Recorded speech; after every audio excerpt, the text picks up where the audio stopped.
แยกประเภทได้ไหมเดี๋ยวจะมาทายเนาะอันนี้คือป้ายอะไรป้ายวงเวียนเป็นป้ายลักษณะอะไร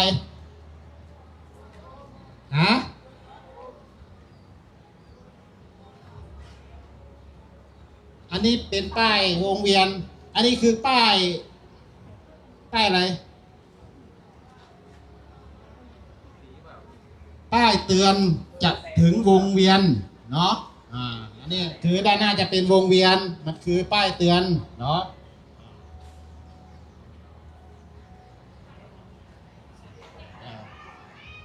อันนี้ระวังรถไฟเป็นป้ายอะไรครับป้ายเตือนเนาะอันนี้คือป้ายเตือนดูถ้ามันเป็นพื้นสีเหลืองพื้นสีเหลืองส่วนมากจะเป็นป้ายเตือน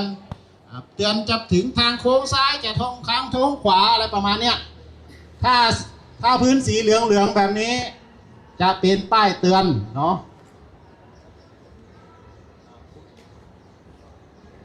เอาตรงนี้อันนี้คือป้ายอะไรทางเดินอันนี้เป็นป้ายอะไรบังคับหรือเตือนนี่คือป้ายบังคับเนาะ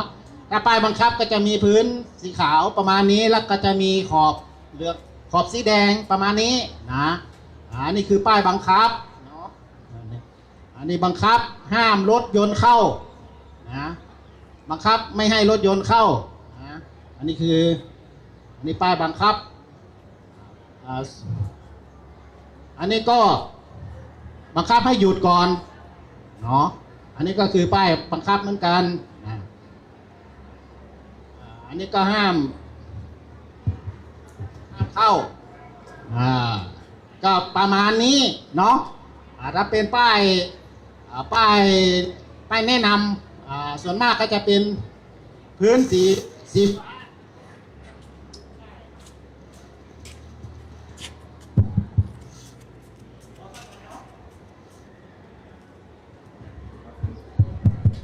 ดังไปบางครั้งใครสงสัยตรงไหนอีกเรื่องป้ายจราจรมีความสงสัยไหม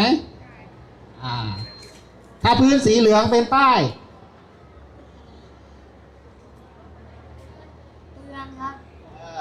พื้นสีเหลืองจะเป็นป้ายเตือนเนาะถ้าพื้นขาวขอบแดงจะเป็นป้ายบังคับเนาะโอเคเดี๋ยวคนใส่แว่นชื่อเด็กชายอะไรครับถ้าเป็นป้ายบังคับจะเป็นพื้นสีอะไรครับโอเคเก่งมากปรบมือให้เพื่อนหน่อยโอเค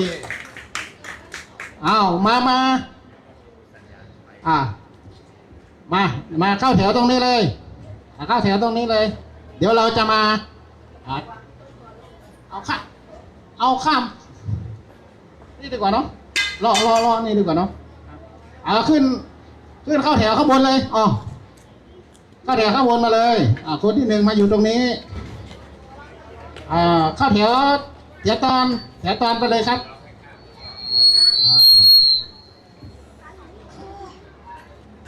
เข้าแถวตอนเลยครับ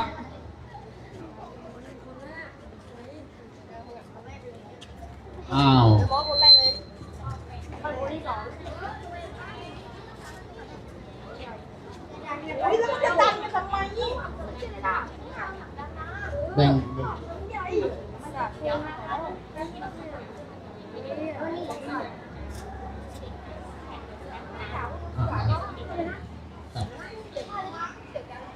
เดี๋ยวเราเรียงไปเลยดีกว่าเนาะเดี๋ยวลุงตำรวจจะเป็นตัวอย่างก่อนเนาะการข้ามถนนที่ปลอดภัยนะก็ตอนนี้เป็นไฟสีแดงอยู่นะถ้าเป็นไฟเขียวปุ๊บ เนาะเป็นไฟเขียวปุ๊บเรามองซ้ายมองขวาซ้ายปลอดภัยขวาปลอดภัยข้างหน้าปลอดภัยยกมือขึ้นเดินเลยอ้าวคนที่หนึ่งเริ่ม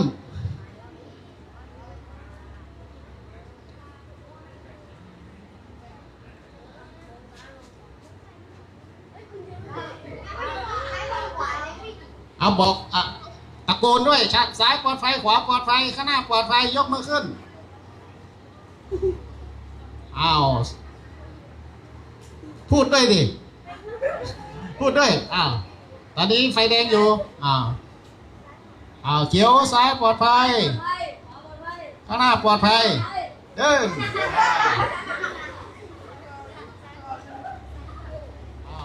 เขียวปุ๊บละเอายังไงยกมือขึ้นซ้าย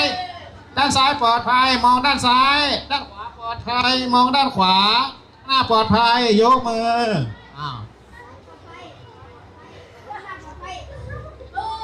ดูด้วยนะไม่ใช่ว่าพูดเฉยๆแล้วไม่ดูแล้วรถชนนะซ้ายก็มองข้างซ้ายดิ ซ้ายมองข้างซ้ายมีสติแบบมีสติเอาหนึ่งอันนี้มองด้วยไม่ใช่ไม่มองไปเรื่อยมองด้านซ้ายก่อน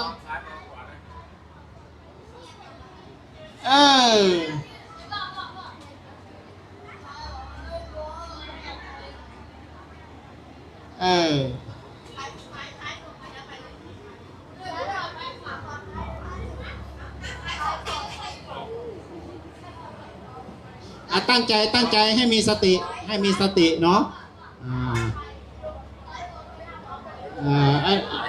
อันนี้จริงนะนี่ไม่ใช่ของเล่นนะเนี่ย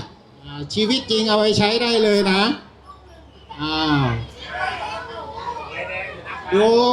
ดูไฟแดงหรือไฟเขียวดูก่อนว่าอันนี้แดงอยู่ถ้าเขียวปุ๊บก็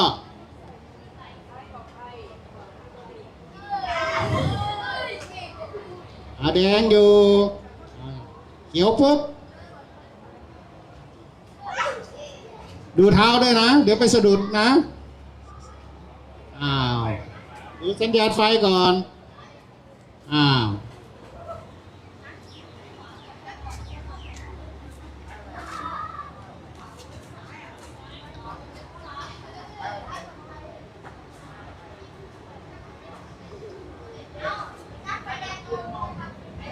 เอาเขียวมองตามมือตัวเองด้วยพูดแล้วก็ต้องมองตามมือซ้ายก็ต้องมองซ้ายขวาก็ต้องมองขวา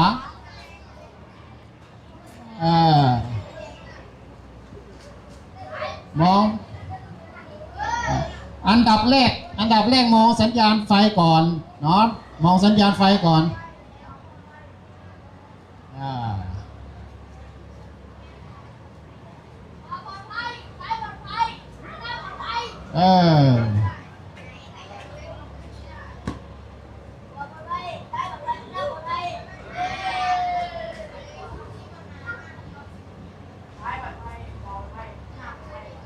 มองด้วยมองมือตัวเก่า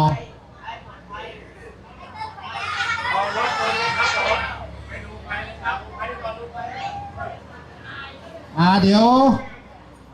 ยวน้องๆมา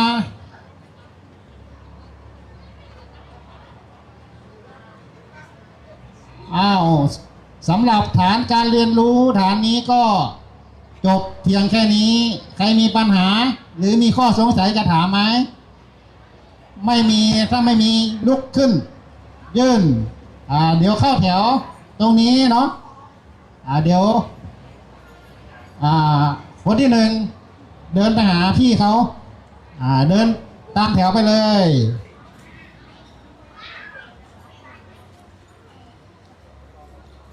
เดินต่อแถวเลย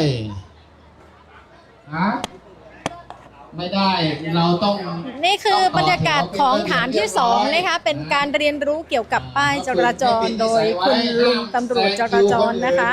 ก็มาสาธิตการข้ามทางม้าลายอย่างปลอดภัยนะคะซึ่งเด็กๆนั้น ก็ได้ฝึกปฏิบัติจริงนะคะก็ถือว่าเป็นสิ่งที่เราไปโรงเรียนเราไปส่งลูกหลานเราจะเห็นทางม้าลายนะคะบริเวณหน้าโรงเรียนนะคะแล้วก็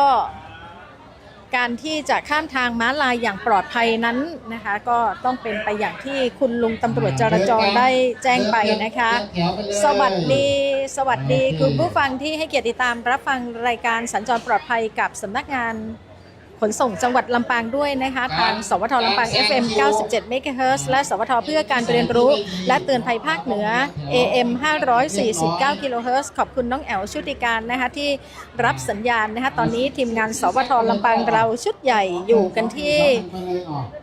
หอประชุมโรงเรียนเทศบาล 5 บ้านศรีบุญเรืองค่ะกับโครงการเยาวชนยุคใหม่ขับขี่ปลอดภัยใส่ใจ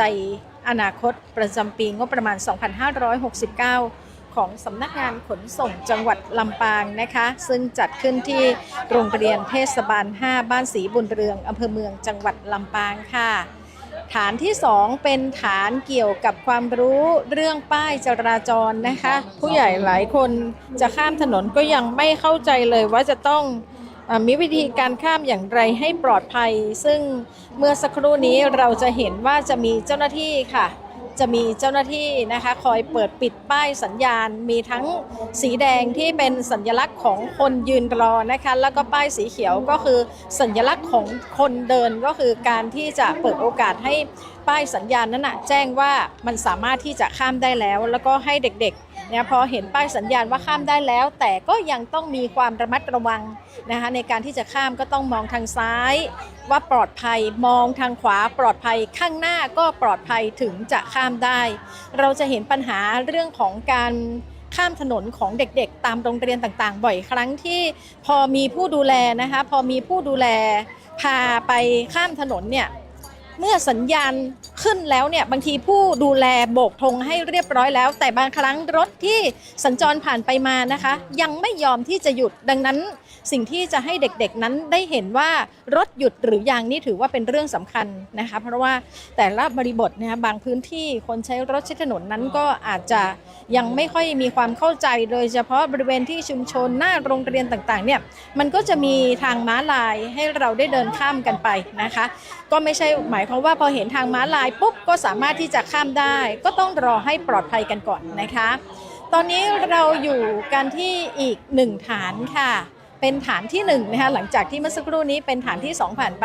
ฐานที่1นะคะเป็นการเรียนรู้ขับขี่จักรยานยนต์นะคะเด็กๆนะถ้าเกิดว่าจะทำใบขับขี่เนี่ยต้องมีอายุตั้งแต่15ปีขึ้นไปใช่ไหมล่ะแต่เด็กๆกลุ่มนี้แม้ว่าจะอายุยังไม่ถึงแต่ก็ถือว่าเป็นการเรียนรู้ล่วงหน้ากันไปก่อนนะคะณเวลานี้เราจะเห็นว่าเด็กๆเตรียมที่จะขึ้นรถไหม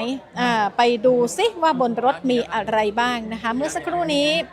ด้านล่างก็มีการเรียนรู้กันนะคะสำหรับฐานที่1แล้วเดี๋ยวสักครู่ก็จะรอรับเด็กอีกรุ่นหนึ่งนะคะเด็กอีกรุ่นหนึ่งที่จะวนเวียนกันมาตอนนี้เขาแบ่งกันเป็น7กลุ่มด้วยกันนะคะเขาแบ่งเป็น7กลุ่มเมื่อสักครู่เราอยู่กันที่กลุ่มที่2และเดี๋ยวสักครู่นะคะเด็กๆกลุ่มแรกนะคะผ่านไปแล้วเดี๋ยวสักครู่ก็จะมีกลุ่มถัดมาเรียนรู้กันเรามาดูรายละเอียดนะคะว่าแต่ละฐานเนี่ยนะคะเขาให้ความรู้อะไรกันบ้างนะคะตอนนี้น้องๆกำลังจะรอเพื่อที่จะให้ทางเจ้าหน้าที่สาธิตอะไรสักอย่างนี่แหละเราไปฟังเสียงกันนะคะไปทัศนศึกษาไปไหนกันเคยไปไหนกันไปแม่เมาะไปไกลจังเลยไปเชียงใหม่ไปไกลเนาะน้องๆสังเกตข้างรถเนาะว่ารถเขียนว่าอะไรบ้างเนาะ1 2สิ่งที่เราต้องสังเกตนะคะป้ายทะเบียนรถเนาะป้ายทะเบียนรถเราจะมีอยู่ทั้งด้านท้ายและด้านหน้านะคะทำไมเราต้องดูป้ายทะเบียนรถเพราะอะไรเวลาเราเดินถ้าเราเดินตามคุณครูเรียกเราเนาะเราตามคุณครูทันก็โอเคแต่ถ้าเกิดเราเกิดพัดหลงกับคุณครูนะคะเราไปขึ้นรถไม่ถูกเนาะเดินมาปุ๊บปรากฏว่ารถจอดกันอยู่ 4-5 คันด้วยหน้าตาเหมือนกันหมดเลยเนาะให้น้องๆมาดูเลขทะเบียนพี่ถึงบอกว่าอันนี้คือสิ่งที่น้องต้องจดจำนะคะเลขทะเบียนอะไรนะคะถ้าเราไปแล้วเรามีป้ายคล้องคออย่างนี้ดีเลยนะคะเราก็ใช้ปากกาจดไว้ที่ป้ายของเราก็ได้เนาะว่าทะเบียนรถของเราทะเบียนนี้นะคะเวลาที่เราไปเข้าห้องน้ำหรือเดินไปตรงไหนก็แล้วแต่เนาะเดินกลับมาจะได้ขึ้นรถถูกว่าอันเนี้ย คือรถทะเบียนคันนี้คือที่เราโดยสารมาเมื่อกี้นะคะเดี๋ยวเราขึ้นไปดูบนรถกันไปเราไปไหนนะไปแม่เมาะแล้วไปเชียงใหม่แล้วอยากไปไหนเอ่ยเราไปภูเก็ตกันไปวันนี้ขึ้นรถไปภูเก็ตโอเคเลยมาว้าวเดี๋ยวพี่ดูพี่ให้ดูด้านนอกก่อนนะคะ อันนี้ที่น้องเห็นนะคะ สงสัยน้องว่าคืออะไรปุ่มนี้พี่ก็ไม่รู้ อันนี้มันคือปุ่มวาล์วฉุกเฉินสำหรับเปิดประตูนะคะ มันเป็นวาล์วลมนะคะ เราใช้กรณีอะไรกรณีเช่นรถเนี่ยตอนนี้ประตูเปิดไม่เป็นไรเนาะแต่ถ้าเกิดประตูปิดเสียงไมค์ลำโพงไม่ชัด อ๋อเหรอคะ แล้วไมค์นี้มันจะออกไหนคะ ออกอากาศไลฟ์สด ปาร์ตเลย ก็ควรพูดให้ด้วยค่ะ ได้ค่ะ ตอนอธิบาย น้องๆ คะ อ๋อ หนูต้องใช้ไมค์เนาะแหมเคยเห็นไหมคะ อย่างนี้เนาะ เราเรียกว่าวาล์วเปิดประตูนะคะ มันเป็นวาล์วประตูฉุกเฉิน เราใช้กรณีไหน กรณีที่ว่าสมมติประตูปิดที่ประตูปิดหรือยัง ยังไม่สมมติปิดแล้วเนาะเป็นสนิทคนจากข้างใน สมมุติตอนนี้เนี่ยพี่คนขับติดอยู่ข้างในนะคะเปิดประตูจากด้านในไม่ได้ผู้สาธิตมาสาธิตด้วยค่ะสาธิตแล้วเหรอเราจะใช้วาล์วนี้นะคะในการเปิดประตูเพื่อช่วยให้คนที่อยู่ด้านในออกมาจากรถได้เนาะเดี๋ยวพี่จะให้ผู้สาธิตให้เราดู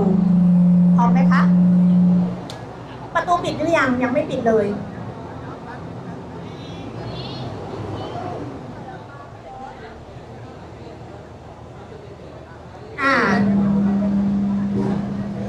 วิธีเปิดนี่ประตูมันจะปิดแล้วเราจะเปิดไม่ได้ครับประตูปิดนะคะสมมติเราอยากช่วยชีวิตคนที่อยู่ข้างในจะมีวาล์วอยู่เรามีวาล์วด้านหลังแล้วก็กดตรงนี้มันจะเด้งขึ้นแล้วเราก็หมุนตรงนี้รอแป๊บเราเรียกว่าอะไรหมุนไปทางขวาเนาะแล้วเรารอสักครู่หนึ่งเราเห็นไหมคะมันจะมีเสียงถ้าเราอยู่ใกล้ๆรถเนาะมันจะมีเสียงประตูมันจะไล่ลมนะคะดึงออกได้ค่ะ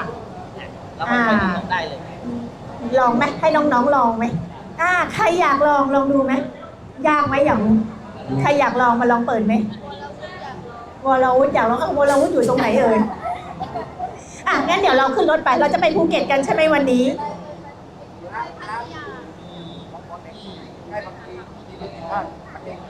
อย่าอยู่ใกล้ประตูเพราะว่าบางทีมันดิ้งอันนี้ข้อสำคัญนะคะข้อควรระวังนะคะประตูเนาะเป็นประตูฉุกเฉินนะคะเพราะฉะนั้นก่อนที่เราจะขึ้นรถนะคะยืนให้ห่างรถสักระยะหนึ่งในระยะที่ปลอดภัยนะคะแล้วก็ให้รถเนี่ยเปิดประตูให้สนิทให้เรียบร้อยก่อนนะคะก่อนที่เราจะขึ้นรถถ้าเรามายืนใกล้ประตูนะคะเมื่อกี้เนาะประตูเด้งเนี่ยอาจจะโดนเรานะคะเป็นอันตรายได้นะคะเราจะไปภูเก็ตแล้วค่ะอยากเปิดไหมเร็วสมมุตินี่เราจะช่วยคนติดอยู่ข้างในพี่ก็ขอความช่วยเหลือมาเลยค่ะลองเปิดได้ไหมลองเปิดประตูก่อนเราจะเปิดประตูได้ไหมเปิดยังไงไม่รู้เปิดได้ไหมไม่ได้นะเปิดไม่ได้ค่ะง่ายไหมกดปุ่มแค่นี้ประตูไล่ลมน้องสังเกตเห็นไหม นี่คือบรรยากาศของกรณีการมีคนติดอยู่ในรถนะคะก็จะสอนตอนเนี้ยเราก็สมมติว่าคนขับรถติดอยู่ภายในรถนะคะแล้วก็โบกไม้โบกมือขอความช่วยเหลือเด็กๆจะมีวิธีที่จะเปิดประตูรถอย่างไรนะคะ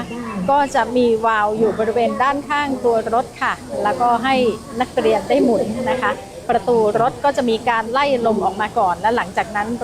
ประตูก็จะค่อยๆเปิดออกมานะคะก็ถือว่าเป็นอีกหนึ่งความรู้ที่เชื่อว่าผู้ใหญ่ยังไม่รู้เลยด้วยซ้ำนะคะซึ่งวันนี้ภาคีเครือข่ายจากหลายๆภาคส่วนทั้งทางราชการเองทั้งเอกชนเองนะคะก็จะมีโอกาสได้มาเรียนรู้ด้วยกันตอนนี้เด็กๆนะคะก็อยู่ในช่วงของการที่จะ ประตูฉุกเฉินเนาะ เรียนรู้เรื่องต่อไปค่ะ เขาบอกว่าวาล์วประตูฉุกเฉินเนี่ยถ้าเราสังเกตเห็นเนี่ยก็จะมีทั้งด้านหน้าและด้านหลังวาล์วการเปิดประตูรถจะเห็นสัญลักษณ์เป็นสีเหลืองแดงตรงนั้นนะคะก็สามารถที่จะหมุนนะคะเพื่อที่จะเปิดรถในกรณีที่ฉุกเฉินกันได้ตอนนี้เด็กๆขึ้นไปบนรถเรียบร้อยแล้วล่ะค่ะเรามาดูกันต่อนะคะเรามาดูกันต่อว่าจะเป็นการเรียนรู้เรื่องอะไรสัญญาณได้ไม่ได้แจ้งด้วยนะคะเดี๋ยวขออนุญาตมานั่งรถทัวร์คันนี้จะไปภูเก็ตค่ะโอ้โห VIP จริงๆเลยดิฉันขอนั่งรอจะไปภูเก็ตนะเธอ ซึ่งด้านหลังนั้นเราจะเห็นเด็กๆเรียนรู้เดี๋ยวเราไปดูกันนะคะว่าผู้สอนนั้นเขาจะให้ความรู้เรื่องอะไรค่ะ คนนี้ไม่ใช่ว่าไม่ให้แทรกนะจะได้เอามาดูเสียที่จบ เอาละคุณผู้ฟังกำลังให้เกียรติติดตามรับฟังรายการสัญจรปลอดภัยกับสำนักงานขนส่งจังหวัดลำปางซึ่งวันนี้สำนักงานขนส่งจังหวัดลำปางก็จัดกิจกรรมดีๆนะคะเป็นโครงการเยาวชนยุคใหม่ขับขี่ปลอดภัยใส่ใจอนาคตค่ะเราไปฟังเสียงบรรยากาศกันค่ะ อันนี้ข้างในสมมติว่ามันเปิดไม่ได้ ตรงนี้เหมือนกันมีกับข้างล่างอย่างนี้เนี่ยมาดูนี่ผมเห็น น้องๆเราเห็นกันไหมข้างหลังไม่เห็นเลยมาดูใกล้ๆค่ะเนาะมาเดินค่ะข้างหลังมาเดินมาเห็นจะได้เห็นใกล้ๆว่าหน้าตาของเราเป็นยังไงนะคะ ตอนนี้กำลังสาธิตการเปิดประตูนะคะกรณีที่มีคนติดอยู่ในรถคนในรถจะเปิดประตูฉุกเฉินได้อย่างไร ไม่ ค่ะ ได้แล้วเราจะทำยังไง ใช่ นี่ครับเหมือนกับเมื่อกี้แหละหมุนกันเนี้ย บิดวาล์วไปทางขวาค่ะนี่คือ อันนี้นี่คือเปิด สิ่ง ให้รา ที่ หม เด็กๆจะต้องเรียนรู้ าก็พับออกได้ที่ผมเปิดอยู่ กรณีที่จะต้องเดินทางนะคะและเกิดกรณีเกิดเหตุฉุกเฉินนะคะเขาจะได้รู้ว่าอ๋อเมื่อเขาติดอยู่ในรถเนี่ยนะคะอากาศก็ร้อนอากาศกำลังจะหมดเนี่ยนะคะจะต้องหมุนกันอย่างไร ลองให้เด็กงั้นเดี๋ยวผมปิด ตอนนี้เจ้าหน้าที่พนักงานขับรถจะไปปิดประตูจริงๆนะคะแล้วก็กรณีนี้เด็กๆจะสามารถช่วยเหลือตัวเองได้หรือเปล่าเดี๋ยวกำลังจะขออาสาสมัครมานะคะว่าถ้าเกิดเหตุการณ์จริงๆเนี่ยเด็กๆจะสามารถช่วยเหลือได้หรือเปล่านะคะ เอาแล้วปิดก่อนไหม อาจจะมีความไม่กล้าเกิดขึ้นนะตอนนี้ปิดประตูเป็นที่เรียบร้อยละทีนี้จะลองเปิดค่ะว่าเด็กๆจะสามารถทำได้ไหมนี่คือวาล์วเปิดประตูรถฉุกเฉินนะคะก็เด็กๆสามารถที่จะกดได้ค่ะหลังจากเปิดฝาออกมาแล้วก็หมุนไปทางด้านขวาตามเข็มนาฬิกานะคะ รอสักครู่ให้ประตู ให้ลมมันหมดนิดนึง ค่ะ ตอนนี้ต้องไล่ลมออกก่อนนะคะ เราลอง รอ ขับ สัก ดู ค ที่ รู่ ได้ยัง มองไม่เห็น อ่ะ โอ้ต้องรอสักครู่นะคะ ต้องไล่ลมออกให้หมดก่อนแล้วเราก็สามารถที่จะผลักประตูออกไปได้แล้วนะคะ เพราะว่าเราปล่อยลมทิ้งครับ ต้องปล่อยลมทิ้งก่อนนะคะมันก็คล้ายๆกับสูญญากาศเหมือนกันเนาะเพราะว่าในรถก็จะต้องมีการปรับอากาศกันด้วยนะคะ แล้วปรากฏว่าประตูมันเปิดไม่ออกเนาะนะคะก็พี่แนะนำให้นะคะนี่คือสิ่งที่น้องต้องสังเกตเนาะพี่ถึงบอกว่าเวลาขึ้นรถหนึ่งสังเกตก่อนเลยเมื่อกี้เดินรอบรถดูป้ายทะเบียนนะคะจดจำป้ายทะเบียนเป็นสิ่งสำคัญเลยสองนะคะดูเนาะวาล์วฉุกเฉินที่อยู่ข้างรถอยู่ตรงไหนนะคะเดินขึ้นรถมาปุ๊บสังเกตก่อนเลยนะคะโอเควาล์วฉุกเฉินที่ประตูนะคะอันนี้พี่คนขับแนะนำให้ทีนี้นั่งรถปุ๊บทำยังไงคาดเข็มขัดนั่งประจำที่ค่ะ ค่ะต่อไปนี้นะคะเจ้าหน้าที่ก็จะสาธิตนะคะหลังจากที่ขึ้นมาบนรถแล้วเนี่ย บอกเด็กด้วย สำคัญที่สุดก็คือจะต้องคาดเข็มขัดเพื่อความปลอดภัยก่อนนะคะต้องคาดเข็มขัดก่อนเมื่อสักครู่นี้เรื่องของการเปิดประตูฉุกเฉินกรณีเกิดเหตุฉุกเฉินทั้งกรณีที่มีคนติดอยู่ในรถนะคะแล้วก็คนนอกรถจะช่วยเหลือได้อย่างไรแล้วก็ยังรวมไปถึงกรณีที่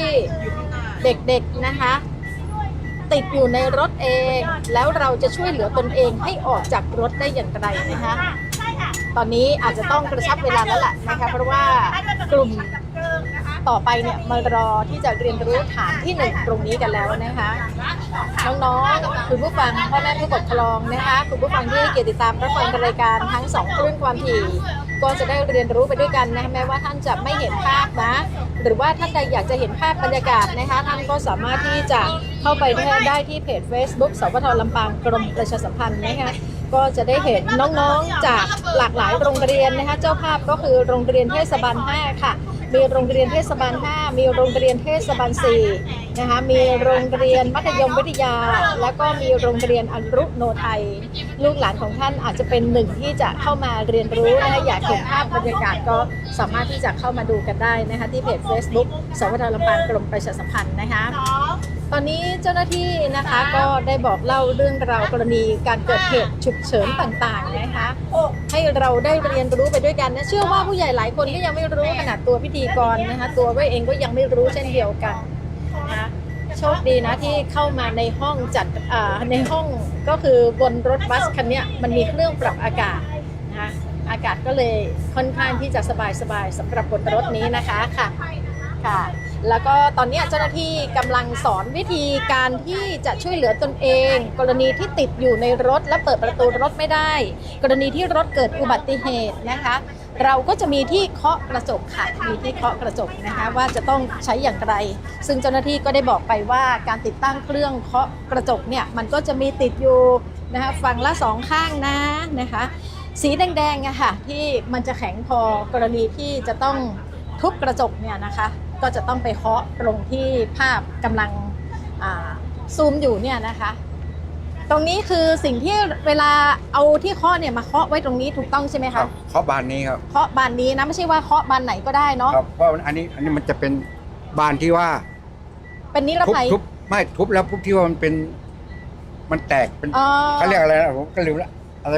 แตกแบบปลอดภัยอ่ะครับผมไม่ได้แตกกระจายทุบง่ายค่ะนี่เราจะไม่แตกเส้นค่ะดังนั้นก็จะต้องเวลาขึ้นรถนะจะเกิดอุบัติเหตุหรือไม่อย่างไรขึ้นไปเราต้องเหลียวซ้ายแลขวาดีๆนะจุดนี้ที่เราเรียนรู้ไปจะมีสติ๊กเกอร์อยู่นะคะค่ะและเขากำลังสาธิตอยู่ด้านหลังนะคะซึ่งก็ถือว่าเป็นอีกส่วนหนึ่งสำหรับการมีประตูฉุกเฉินนะคะพนักงานขับรถบอกว่ากรณีที่ตรงเนี้ยเวลารอเคาะเนี่ยนะคะอุบัติเหตุมันเกิดขึ้นอาจจะมีไฟลุกไหม้อะไรต่างๆคนก็จะมาเฮกันตรงนี้แต่ด้านหลังของรถทุกคันก็จะมีประตูฉุกเฉินอยู่นะคะตอนนี้เจ้าหน้าที่ก็กำลังสาธิตวิธีการเปิดประตูฉุกเฉินกันอยู่นะคะเพื่อที่จะให้มีทางออกได้ในหลายๆทางนั่นเองนะคะดังนั้นเป็นสิ่งที่ผู้ใหญ่ยังไม่รู้เลยค่ะอันดับแรกเนี่ยคือสมมุติว่าเราหาทางออกเราไปที่ประตูฉุกเฉินก่อนครับเปิดปุ๊บมันจะเป็นประตูให้เราออกได้ไงครับถ้าผู้ใหญ่มันก็กระโดดง่ายถ้ามีคนอยู่ข้างล่างถ้าเป็นเด็กก็อุ้มลงได้อันนั้นคืออันดับแรกแต่ถ้ามันไม่ได้จริงๆเราก็มาทุบกระจกใช่หลังจากที่ว่าประตูฉุกเฉินไม่ได้เรามาเปิดฟรีลมวาล์วประตูถ้าไม่ได้จริงๆหมดแล้วถึงมาทุบกระจกโอเคนะคะลืมไปครับอีกอย่างนึงคือช่องหลังคาครับหลังคาช่องหลังคาก็มีอยู่นะคะดันขึ้นไม่ได้ครับเวลาเราขึ้นรถบัสทุกคันเลยใช่ไหมคะที่จะต้องมีช่องทางออกบนหลังคานะมีทั้งหน้าค่ะคราวก่อนมาเรียนรู้ก็เห็นเหมือนกันแต่เราก็ไม่กล้าที่จะเปิดกลัวเปิดแล้วมันปิดไม่ได้อย่างเงี้ยได้อยู่เนาะได้เปิดไหมดังนั้นท่านใดที่เปิดต้องถ่ายไปเลยไหมใช่น้องต่อค่ะตอนนี้เขากำลังเปิดประตูฉุกเฉินที่อยู่บนหลังคานะคะที่ผมเปิดให้เขาค่ะนี่คือวิธีการเปิดประตูฉุกเฉินที่อยู่บนหลังคาค่ะสมมติรถมันตะแคงถึงไงเนี่ยกรณีที่รถเกิดอุบัติเหตุพลิกคว่ำหรือว่าตะแคงก็อยู่ที่บริบทของณเวลานั้นๆว่าเราควรจะต้องออกช่องทางไหนนะคะไม่ได้มีช่องทางเดียวนะไม่ใช่มีแค่ประตูฉุกเฉินเพราะว่าหลายๆคนพอเห็นรถบัสเวลาเราจะเดินทางเนี่ยเราก็จะตรงนี้คือทางออกฉุกเฉินแต่พอเกิดเหตุฉุกเฉินจริงๆเนี่ยมัวแต่ตกอกตกใจก็ไปกันอยู่ที่ประตูทางออกฉุกเฉินหรือว่าบางครั้งเกิดอุบัติเหตุปิดประตูฉุกเฉินไว้นะคะเขาก็จะมีช่องทางอื่นๆนะคะอย่างเช่นบนหลังคากรณีที่รถพลิกคว่ำนะคะก็สามารถที่จะเปิดแล้วก็ออกมาจากช่องทางนั้นก็ได้หรือว่าจะเป็นช่องทางประตูนะคะที่เมื่อสักครู่เด็กๆก็ได้เรียนรู้สำหรับวาล์วเปิดประตูนะคะเป็นการเปิดประตูฉุกเฉินเด็กๆสามารถที่จะทำได้นะคะแค่เปิดฝาขึ้นมาแล้วก็บิดตามเข็มนาฬิกานะคะรอสักครู่เราก็ลองเอามือผลักประตูดูนะคะประตูก็จะเปิดให้กับเราแล้วก็รวมถึงการเคาะกระจก ซึ่งก็จะมีอุปกรณ์ในการเคาะกระจกนะคะจุดที่จะเคาะนั้นไม่ได้เคาะแบบสุ่ม4สุ่ม5นะเขามีมาตรฐานของเขาอยู่กระจกแต่ละบานอาจจะไม่เหมือนกันดังนั้นก็จะต้องสังเกตสติกเกอร์ด้วยว่าเราควรจะต้องเคาะหรือว่าทุบกระจกบานไหนค่ะนี่คือฐานที่2ที่ด้านล่างนั้นเขากำลังเรียนรู้กันน้องต่อไปเดี๋ยวเราจะไปดูด้านล่างนะคะเพราะว่าเด็กกลุ่มนี้นะคะเด็กกลุ่มนี้ก็คือว่าเขาเรียนรู้ตรงนี้เสร็จสับเรียบร้อยก่อนที่จะขึ้นไปบนรถนะคะนี่คือฐานที่1จุดแรกที่เด็กๆมาถึงเนี่ยเราไปดูกิจกรรมกันค่ะตัวพิธีกรเองกำลังมองอยู่นะคะอ๋อเป็นการฝึกใช้รถใช้ถนนนั่นเองเหมือนกับเกมเลยค่ะเดี๋ยวขอเสียงเจ้าหน้าที่ด้วยนะคะ ซ้ายเลยตรงไปครับตรงไปเลยเอาละระวังนะระวังนะทำไงระวังน้ำระวังรถข้างหน้านะครับ น่าจะเป็นฐานที่เด็กๆจะสนุกสนานนะคะเหมือนกับเล่นเกมคอมพิวเตอร์ ระวังรถข้างหน้า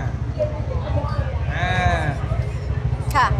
จุดนี้คือเครื่องจำลองการขับขี่รถจักรยานยนต์นะคะเด็กๆอายุยังไม่ถึง15แต่เชื่อว่าหลายคนก็สามารถที่จะเรียนรู้แล้วก็ฝึกขับกันแล้วนะคะใครก็ขับขี่ได้ค่ะแต่จะขับขี่เป็นแล้วก็ไม่ให้เกิดอุบัติเหตุนั้นนะคะก็จะต้องมาฝึกเรียนรู้ไปด้วยกันตรงนี้ค่ะมันให้ตรงหรือว่าให้เลี้ยวโอ้เหมือนกับเกมคอมพิวเตอร์เลยนะคะเด็กๆก็จะต้องสวมใส่หมวกกันน็อกค่ะแล้วก็มีเจ้าหน้าที่คอยบอกนะคะถ้าเป็นไปได้เด็กๆคงอยากจะได้เครื่องนี้ไปติดตั้งที่บ้านแน่นอนกับเล่นเกมอย่างนั้นเลย จอดนะครับผมเกียร์2มีลูกเกียร์2มี4เกียร์ลูกเปลี่ยนเกียร์ได้ไปข้างหน้าคือตอนนี้จะมีอยู่2คันด้วยกันนะคะสำหรับอุปกรณ์ที่จะให้เด็กๆได้เรียนรู้กันนะคะมีอยู่2เครื่องด้วยกัน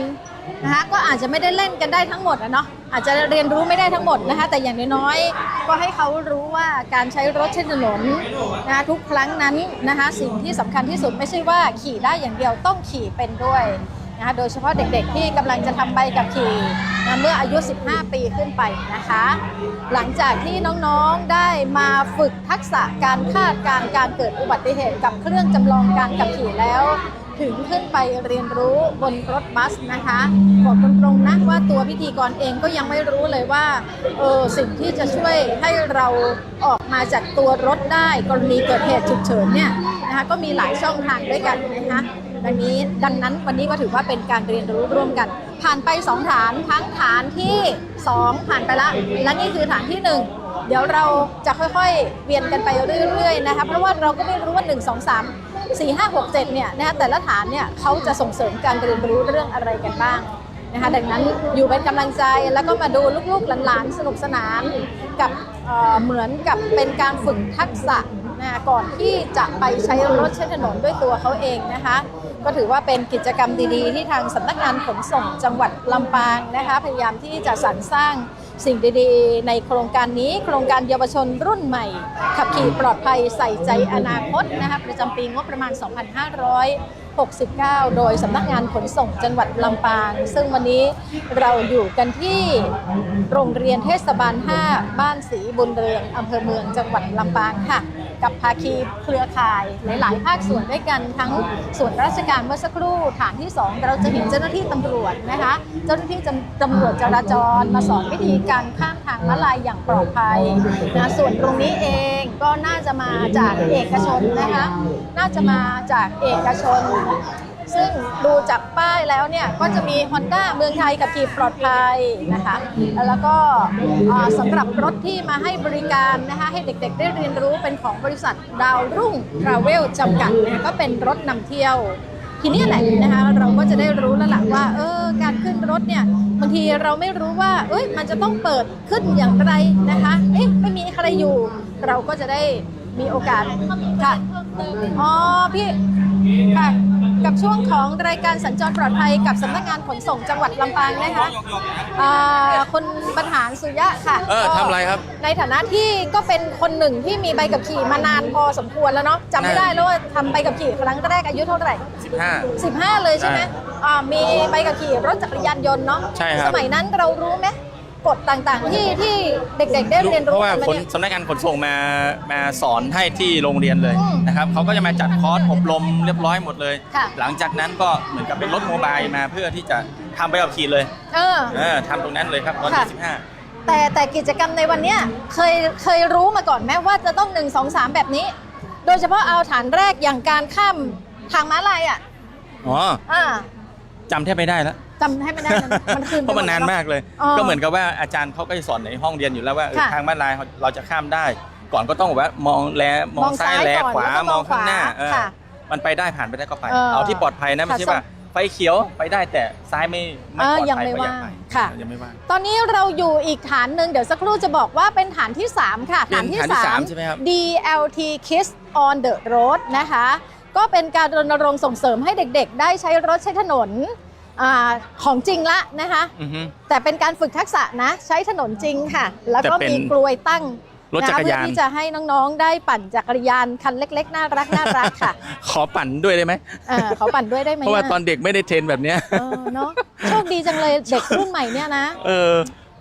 ก็ถือว่าเป็นกิจกรรมดีๆค่ะที่ทางสำนักงานขนส่งจังหวัดลำปางก็ตั้งอกตั้งใจเนาะพร้อมๆกับภาคีเครือข่ายแต่ละสิ่งแต่ละอย่างมีต้นทุนทั้งนั้นนะน้องบรรหารเลย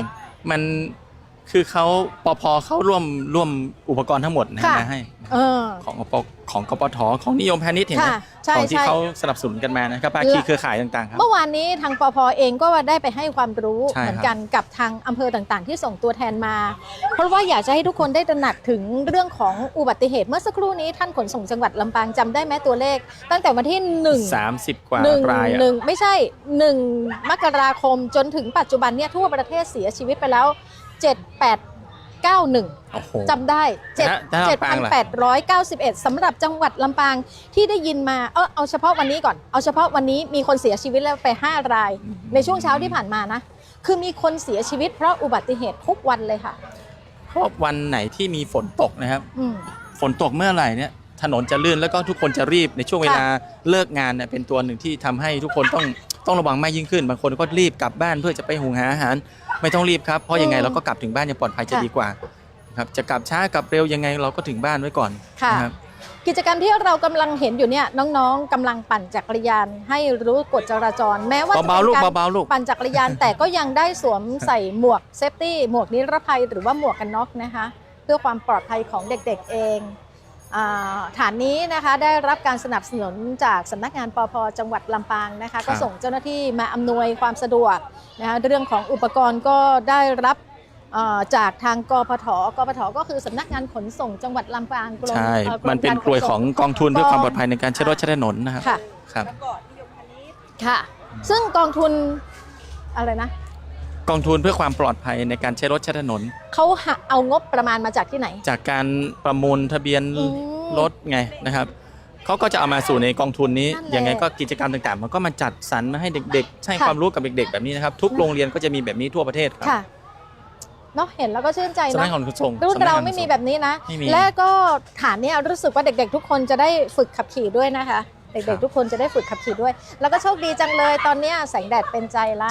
ตามป้ายบังคับไงเห็นไหมเลี้ยวซ้ายนะลูกเลี้ยวขวานะลูกแล้วก็วงเวียนนะอะไรเงี้ยนะต้องเป็นไปตามกลวยที่เขาตั้งไว้มันจะแคบๆหน่อยนะคะเหมือนกับเราไปสอบใบขับขี่ยังไงงั้นใช่เหมือนเนินลูกระนาดอะไรพวกนี้ก็ต้องระวังหน่อยนึงใช้ความเร็วลงหน่อยอะไรเงี้ยครับชะลอความเร็วต้องพอดีนะคะช้าไปก็ไม่ได้รถไม่ไปนะคะเร็วไปรถก็จะกระโดดเกิดอุบัติเหตุอีกนะคะกลัวอย่าเหยียบนะลูกนะ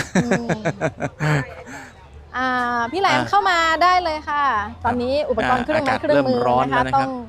เผชิญกับแสงแดดหน่อยนะคะแต่ในช่วงเวลาของรายการสัญจรปลอดภัยกับสำนักงานขนส่งจังหวัดลำปางวันนี้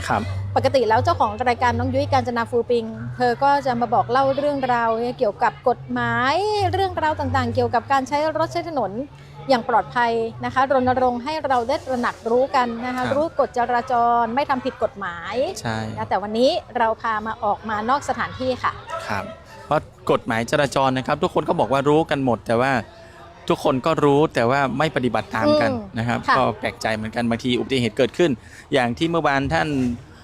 ที่ท่านวิทยากรพูดในที่ขนส่งจัดเมื่อวานนะครับที่โรงแรมดิเจนหลอดก็มีคำหนึ่งที่ผมชอบมากก็คืออุบัติเหตุที่เกิดที่อำเภอเถินคราวที่แล้วที่ว่ามีคนขับรถมาจากจังหวัดตากแล้วก็มาเสียชีวิตที่นั่นนะครับเขาบอกว่าเขามีติดค้างจ่ายใบสั่งอยู่ 7-8 ครั้ง 7 ครั้งแล้วครั้งนี้เป็นครั้งสุดท้ายเขาไม่ได้ไปต่อคือเพราะว่าเขาไม่ได้จ่ายมา7 ครั้งคือมันเป็นความเร็วทั้งนั้นเลยอันนี้คือพฤติกรรมของเขาคือมันยังไงก็เป้าหมายปลายทางของคนที่ขับรถไวขับรถเร็วจนถึงโดนใบสั่งแบบนี้มันต้องมีสักวันก็คือมันทุกคนมันมีวันที่เกิดขึ้นอยู่แล้วอุบัติเหตุนะครับดังนั้นอย่าประมาทค่ะมันสำคัญที่สุดว่าเวลาเกิดอุบัติเหตุแล้วมันไม่ใช่ชีวิตคุณชีวิตเดียวนะใช่มันไปหลายคนอะไรเงี้ยเกิดคนที่ร่วมทางเกิดคุณ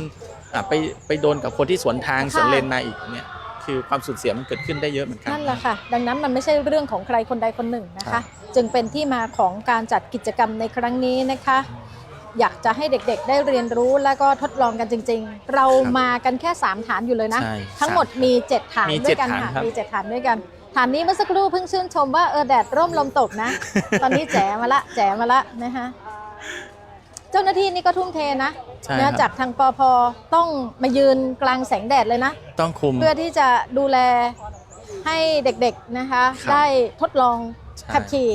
รถจักรยานยนต์นะคะเด็กๆก็ได้ฝึกจริงด้วยใช่ครับเพราะฐานต่อไปนะครับพี่ก้อยคำจะเป็นฐานที่4ไปเราไปดูกันเลยไหมคะจะเป็นการเหมือนกับน้องๆจะได้รู้ว่าเวลาอยู่ในรถเนี่ยต้องเปิดตัวไหนบ้างเวลาเกิดอุบัติเหตุแล้วจะเปิดยังไงอะไรเงี้ยครับเป็นอุปกรณ์ต่างๆอุปกรณ์เซฟตี้ในรถตรงไหนปลดล็อกตรงไหนบ้างนะครับสำหรับรถครอบครัวทั้งหลายนะครับบางทีเราอาจจะเคยเห็นเด็กที่ติดอยู่ในรถนะครับหรือว่ามีคนที่ประสบอุบัติเหตุแล้วก็ไม่สามารถจะเปิดรถออกมาได้นะครับเวลาติดในรถพ่อแม่ไปพ่อแม่บางคนอาจจะแบบว่าแป๊บเดียวลงไปซื้อของแต่ปล่อยลูกทิ้งไว้ในรถปลดล็อกไม่เลยปลดล็อกให้ลูกนะเกิดอุบัติเหตุขึ้นมาพอดีอะไรเงี้ยมีรถคนอื่นมาชนไฟลุกไหม้อะไรเงี้ยเด็กออกไม่เป็นใช่บ่อยครั้งที่เราเห็นข่าวทำนองนี้และบางครั้งเด็กขาดอากาศหายใจกรณีของรถโรงเรียนก็เช่นเดียวกันที่ได้ยินข่าวกันบ่อยๆนะคะเหมือนคาร์ซีทด้วยที่กฎหมายใหม่ด้วยนะครับก็เป็นตัวหนึ่งที่จะเอาไว้ในรถนะครับที่บังคับให้กับคนที่เอาเด็กอายุน้อยๆขึ้นบนรถเนี่ยต้องมีคาร์ซีทไว้เดี๋ยวเราจะไปดูนะคะบรรยากาศของการแนะนำจากวิทยากรนะคะเดี๋ยวเรานำเสียงบรรยากาศให้ทุกท่านได้ติดตามกันนะครับถ้าน้องๆนะครับขับรถมอเตอร์ไซค์หรือจักรยานยนต์เนี่ยไปอยู่ด้านข้างของตัวรถนะครับให้ระวังนะครับหรืออย่าเข้าใกล้ตัวรถบรรทุกเลยนะครับต่อมาจุดไหนครับจุดที่3คือจุดของตัวรถบรรทุกนะครับเพราะว่าตัวรถบรรทุกเนี่ย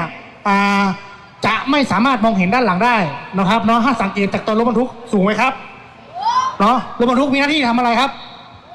ขนของใช่ไหมครับขนของปุ๊บรถบรรทุกจะมองไม่เห็นด้านหลังเลยนะครับจุดสุดท้ายครับที่ต้องระวังก็คือจุดที่4คือจุดไหนครับจุดด้านซ้ายนะครับจุดด้านซ้ายนะครับส่วนมากคนขับรถในประเทศไทยอยู่ด้านไหนของตัวรถครับ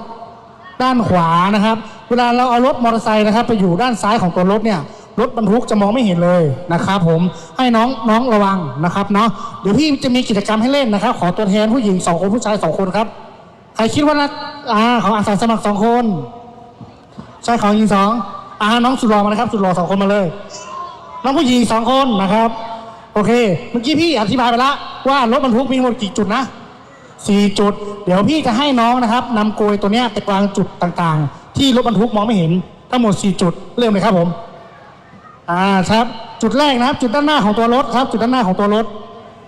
ถูกต้องนะครับผมจุดที่2นะครับจุดด้านขวาของตัวรถครับตรงนี้ครับจุดด้านขวาเพราะว่าตรงนี้มันสูงนะครับไม่สามารถมองเห็นคนขับรถไม่สามารถมองเห็นได้นะครับต่อไปจุดด้านซ้ายจุดด้านซ้ายวางไว้แล้วยังครับจุดด้านซ้ายโอเคด้านหลังแล้วครับด้านหลังโอเคนะครับ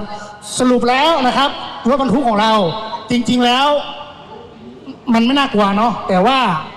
ควรระวังไว้ก็ดีนะครับถ้าน้องๆไปเห็นบนถนนนะครับอย่าเข้าใกล้เลยเด็ดขาดนะครับเนาะอย่าเข้าใกล้เลยเด็ดขาดหรือว่าถ้าเข้าใกล้จำเป็นต้องเข้าใกล้นะครับก็มี4 ข้อควรระวังแค่นี้นะครับจำได้ไหมครับรวมทุกไปกี่จุดครับจุดบอด4 จุดโอเคจำกันได้แล้วใช่ไหมครับโอเคครับเดี๋ยวให้น้องๆเตรียมสมุดเนาะเตรียมสมุดแล้วต่อแถวนะครับบนโต๊ะนะครับต่อแถวตอนเรียง1นะครับบนโต๊ะเพื่อปั๊มแล้วก็ไปรับ KFC ได้เลยนะครับ เอาละ โอ ค่ะ เคขอบคุณมากครับ นี่คือฐานที่ 4 นะคะ การเรียนรู้เกี่ยวกับจุดบอดของรถบรรทุกและรถยนต์นะคะ ให้เยาวชนรุ่นใหม่ได้ใช้รถใช้ถนนขับขี่ได้อย่างปลอดภัยและใส่ใจอนาคตค่ะหลังจากที่เรียนรู้นะคะจุดนี้เป็นที่เรียบร้อยแล้วเนี่ยน่ารักมากเลยเด็กๆก็กำลัง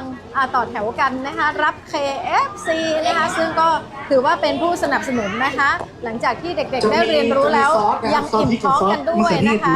ก็ต้องขอบคุณนะคะขอบคุณโรงเรียนสอนขับรถแลมเทคนะคะวันนี้ก็มาเปิดบูธนะคะเป็นฐานที่ 4 เพื่อที่จะให้น้องๆได้เรียนรู้ไปด้วยกันนะคะ โดยเฉพาะเรื่องแรกก็คือเรื่องของคาร์ซีทนะคะมีการที่จะให้รณรงค์ใช้คาร์ซีทและตอนนี้มันก็กลายเป็นกฎหมายละนะคะให้เด็กๆที่พ่อแม่ผู้ปกครองมีลูกๆเนี่ยนะคะจะต้องมีคาร์ซีทซึ่งจะต้องเป็นคาร์ซีทที่ถูกต้องตามกำหนดกฎเกณฑ์เพื่อความปลอดภัยด้วยนะคะเท่าที่ท่านเห็นภาพอยู่ณเวลานี้นะคะก็จะเห็นคาร์ซีทนะคะที่อยู่บริเวณหน้ารถนะคะกรณีที่คุณพ่อคุณแม่มีลูกเล็กๆนะคะที่จำเป็นจะต้องนำลูกนั้นเดินทางไปด้วยนะคะสิ่งที่สำคัญที่สุดก็คือเรื่องของความปลอดภัยแล้วก็ตอนนี้กฎหมายเรื่องของการติดตั้งคาร์ซีทเนี่ยเขาก็เอาจริงเอาจังกันละเราเดินทางมาถึงจุดนี้แล้วนะคะเพราะว่าเรื่องของการใช้รถใช้ถนนเนี่ยทุกคนทุกเพศทุกวัยใช้รถใช้ถนนไม่ว่าจะในฐานะของผู้ขับขี่หรือว่าจะเป็นในฐานะของผู้โดยสารก็ตามนะคะดังนั้นเราจะต้องเรียนรู้ไปด้วยกันค่ะโอ้ยขอบคุณทุกๆภาคส่วนทุกๆภาคีเครือข่ายนะคะที่มาช่วยกันส่งเสริมให้เด็กๆได้มีความรู้กันตรงนี้นะคะขณะนี้เด็กๆอีกกลุ่มนึงนะคะก็มารอที่จะเรียนรู้สำหรับฐานที่ 4ฐานที่ 4 นี้สนับสนุนโดยหน่วยงานไหนคะโรงเรียนสอนขับรถแลมเทคครับโรงเรียนสอนขับรถแลมเทคนะคะวันนี้ก่อนที่เด็กๆจะพร้อมกันเดี๋ยวจะฟังเสียงของวิทยากรไปด้วยกันช่วยบรรยายได้เลยนะคะถ้าเกิดว่าเด็กพร้อมแล้วเราจะได้รู้ว่าโรงเรียนสอนขับรถในกลุ่มนี้อธิบายเสร็จแล้วเดี๋ยวจะต้องไปฐานอื่นต่อตอนนี้เจ้าหน้าที่บอกว่าเด็กกลุ่มนี้อธิบายเสร็จสับเรียบร้อยแล้วนะแล้วก็ตอนนี้ได้KFC กันเรียบร้อยแล้วนะคะเด็กๆก็อิ่มท้องไปด้วยได้ความรู้ไปด้วยนะคะโอ้ยขอบคุณจริงๆค่ะสำนักงานขนส่งจังหวัดลำปางที่มีโครงการดีๆแบบนี้นะคะไม่ใช่เฉพาะโรงเรียนเทศบาล 5ที่เป็นเจ้าของสถานที่เท่านั้นนะคะแต่ยังรวมไปถึงเด็กๆจากอีกหลายโรงเรียนทั้งโรงเรียนเทศบาล 4ทั้งโรงเรียนอรุโนไทยและโรงเรียนมัธยมวิทยานะคะซึ่งก็อยู่บริเวณนี้ค่ะเด็กๆเดินทางไม่ไกลแล้วก็ใช้เวลาในครึ่งวันในภาคเช้าเนี่ยนะคะมาเรียนรู้สำหรับ7ฐานนะคะเดี๋ยวคร่าวๆเนาะเราจะไปฟังเสียงวิทยากรด้วยกันนะคะเราจะไปฟังเสียงวิทยากรด้วยกันว่าจุดเนี้ยจะได้เรียนรู้อะไรบ้าง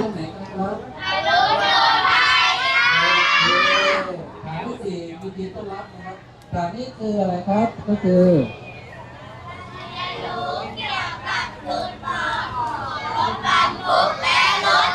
โอเคเก่งมาก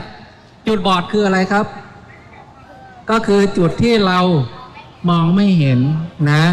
เรามองไม่เห็นหมายความว่าไม่ใช่เรานะก็คือคนที่ขับรถใช่ไหมขับรถทั้งรถยนต์รถบรรทุกเนี่ยคนที่ขับเนี่ยจะมองไม่เห็นเราเขาเรียกว่าจุดบอดฉะนั้นถ้าเราเป็นคนขับรถมอเตอร์ไซค์รถยนต์หรือว่าเราไปเดินเนี่ยนะครับต้องระวังจุดบอดนะครับที่มีอะไรบ้างนะครับที่เราจะต้องเรียนรู้เดี๋ยวฝั่งโน้นนะครับที่คนหล่อนะครับก็จะอธิบายให้ฟังว่าจุดบอด4จุดเนี่ยมีอะไรบ้างนะทีนี้มาจุดนี้ก็คือจุดอะไรทุกคนรู้จักไหมครับอันนี้คืออะไรโอ้ทุกคนเก่งมากเลยนะครับคาร์ซีทก็คือเป็นที่นั่งสำหรับเด็กขออนุญาตแป๊บหนึ่งนะคะตอนนี้กำลังเรียนรู้เรื่องของคาร์ซีทกันนะคะแต่ทางสถานีวิทยุความถี่สวทลำปาง FM 97 MHz และสวทเพื่อการเรียนรู้และเตือนภัยภาคเหนือต้องขอบคุณน้องแอลชุติการที่รับสัญญาณนะคะจากไลฟ์สวทลำปางกรมประชาสัมพันธ์ออกอากาศไปด้วยนะคะท่านใดที่อยากจะเห็นกิจกรรมก็ยังสามารถที่จะเข้ามาดูกันได้ที่เพจ Facebook สวทลำปางกรมประชาสัมพันธ์วันนี้กับช่วงเวลาของรายการสัญจรปลอดภัยกับสำนักงานขนส่งจังหวัดลำปางขอบคุณทุกท่านที่ติดตามวันพรุ่งนี้พบกันใหม่ทั้ง2เรื่องความถี่สวัสดีค่ะเราเนี่ยเป็นคนนั่งบรรทุกเป็นผู้โดยสารเนี่ยเราขึ้นไปนั่งในรถแล้วเราต้องใส่อะไรครับ ใส่เข็มขัดทีนี้เรารู้ว่าเข็มขัดมีไว้ทำไมเวลาเราเกิดมาเหตุถ้าเราไม่ใส่เนี่ยตัวเราจะหลุดออกไปข้างนอกอย่างนี้เนาะแต่แค่กระจกอะไรบ้างอย่างนี้นะครับอันตรายนะครับทำให้เกิดการเสียชีวิตได้เนาะอันนี้ทุกคนรู้แล้วทีนี้มาดูตัวนี้กันที่เราว่าคาร์ซีทตัวนี้แหละที่นั่งสำหรับเด็กนี่นะตัวนี้มันมีกฎหมายออกมาแล้วนะครับก็คือปี 2565 เดือนสิงหาคมเนี่ยเป็นพระราชบัญญัติเนาะถ้าใครไม่ใส่นะครับโดนปรับเท่าไหร่ใครรู้บ้างเท่าไหร่ครับทุกคนยังไม่รู้เนาะไม่เกิน 2,000 บาทเนาะแต่มันมีข้อกำหนดว่าถ้ามันมีเกิดเหตุฉุกเฉินเนี่ยมันยังไม่ได้ซื้ออะไรพวกเนี้ยนะมันจำเป็นอย่างเนี้ยมันมีข้อยกเว้นให้ไหมพอเรารู้ไหมยกเว้นได้ไหมยกเว้นได้นะครับมันมี3ข้อนะที่ยกเว้นได้นะ1ก็คือให้ผู้ปกครองเราเนี่ยเวลาขับรถถ้าเรามีน้องเนาะนะขับรถชิดซ้ายแล้วก็อย่าขับเร็วนะครับนะ1 ข้อแล้วข้อที่2ถ้าเรามีรถกระบะอย่างเงี้ยเรามานั่งหลังกระบะได้ไหมไม่ได้นะครับเราต้องนั่งที่แคบข้างหลังนะครับแล้วก็ขับช้าๆชิดซ้ายนะครับนะข้อที่3ก็คืออะไรครับรู้ไหมก็คือผู้ปกครองเราหรือว่าคนที่อุ้มเด็กเนี่ยก็คาดเข็มขัดนิรภัยไว้อย่างนี้ก็อุ้มได้นะครับแต่ขับช้าๆชิดซ้ายไว้ฉะนั้นเข้าใจเนาะนะทีนี้ถามว่าถ้าเราไปติดตั้งในรถเนี่ยมันมีที่ติดตั้งอยู่เบาะซ้ายหน้าเบาะหลังซ้ายขวาเราคิดว่าไปประกอบที่ไหนปลอดภัยที่สุดทุกคนโอเคเก่งมากเลยฝั่งซ้ายตรงนี้ใช่ไหมครับทำไมต้องซ้ายตรงนี้เพราะว่าเวลาเรานั่งฝั่งโน้นใช่ไหมจะมองเห็นใช่ไหมนะแล้วก็เขาไม่ให้ใส่ตรงไหนครับไม่ให้ประกอบตรงไหนครับ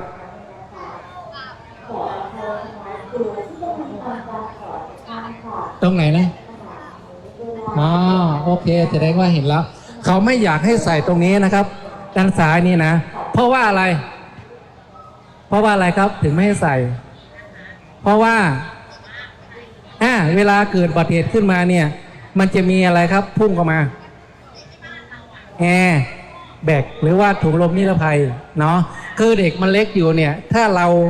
ให้เขานั่งข้างหน้าเนี่ยแบกมันพุ่งมาเนี่ยมันจะเกิดเสียชีวิตตนนั้นเนาะเพราะว่าเด็กมันยังอ่อนอยู่เนาะทีนี้ถ้าเด็กแรกเกิดเนี่ยตั้งแต่แรกเกิดถึง2 ขวบเนี่ยเราคิดว่าถ้าเราใส่ตรงนี้นะเด็กต้องหันหน้าเนี่ยไปด้านหลังหรือว่าหันมาด้านหน้าฝั่งนี้นะคือเขาให้ใส่ไปหน้าไปด้านหลังนะครับนะเอาหน้าไปข้างหลังก็คือเหมือนเดิมก็คือถ้าเกิดเหตุมาเนี่ยนะแรงส่งแรงอะไรมันไม่มากเนาะนะแต่ถ้าตั้งแต่2 ขวบขึ้นไปถึง6 ขวบเนี่ยเอาหน้ามาปกติเหมือนเรานี่แหละโอเคไหมนะอันนี้คือข้อกำหนดของเขาเนาะนะฉะนั้นเราต้องใส่นะมันมีอุบัติเหตุที่เกิดขึ้นเนี่ยนะครับมันมียังไงนะเกิดที่ต่างประเทศนะครับให้คนใช้นะใส่ตรงเนี้ยที่บ้านปรากฏว่าเด็กเสียชีวิตทำไมครับทำไมต้องใส่คาร์ซีทแล้วเสียชีวิตพอรู้ไหมก็คือไม่มีใครดูแลทีนี้เด็กนานๆปุ๊บมันหลับอย่างเงี้ยเป็นไงครับคอเป็นไงมันพับมาอย่างงี้ถ้าพับมาอย่างงี้เป็นไรครับตรงนี้มีอะไรอยู่มันก็ทำให้หายใจไม่ออกเสียชีวิตนะครับมีมาแล้วนะครับคนที่ดูแลเนี่ยเข้าคุกไปแล้วเนาะฉะนั้นเวลาเราขับรถเราใส่เด็กเนี่ยตั้งแต่แรกเกิดหรือว่าถึง2 ขวบเนี่ยทุก30 นาทีหรือว่าทุก2 ชั่วโมงเราต้องพักเปลี่ยนอิริยาบถบ้างเนาะโอเคไหมทีนี้จะให้เราลองเอาเด็กนั่งดูนะว่านั่งยังไงใส่ยังไงให้มันถูกนะเดี๋ยวอาสาสมัครผู้หญิง2 คนใครที่สวยที่สุด1 คนแล้วอีกคนหนึ่งอีกคนหนึ่งมาเลยเราจะได้เร็วครับเดี๋ยวจะไปเรียนรู้ฐานที่อื่น2 คนเลยผู้หญิงหนูอยู่2 คนนี้แล้วผู้ชาย2 คนมีไหมโอ้ห้องนี้มีผู้หญิงเยอะ เอางี้ด้วยกันข้างหน้ามาอยู่ตรงนี้นะข้างหลังเดี๋ยวครูศักดิ์นะจะให้เราลองประกอบนะการประกอบมันมีหลายวิธีถ้าเป็นแบบนี้เขาเรียกว่าไอโซฟิกนะมันจะมีตัวล็อกปุ๊บถ้ารถรุ่นใหม่ตั้งแต่ปี2565ขึ้นมานี่มันจะมี นะครับมันมีตัวล็อกให้หมดแต่ถ้าเป็นรถรุ่นเก่ามันไม่มีแต่ว่าเราต้องใส่ยังไงมันจะต้องใส่ที่แอร์แบ็กนะครับใส่ที่อะไรครับเบลต์นะให้มันเข้านะเดี๋ยวจะสาธิตให้ดูเนาะเดี๋ยวสองคนนี้นะเดี๋ยวทำให้เพื่อนดูแล้วข้างหลังเดี๋ยวครูศักดิ์จะอธิบายใส่ยังไงเนาะ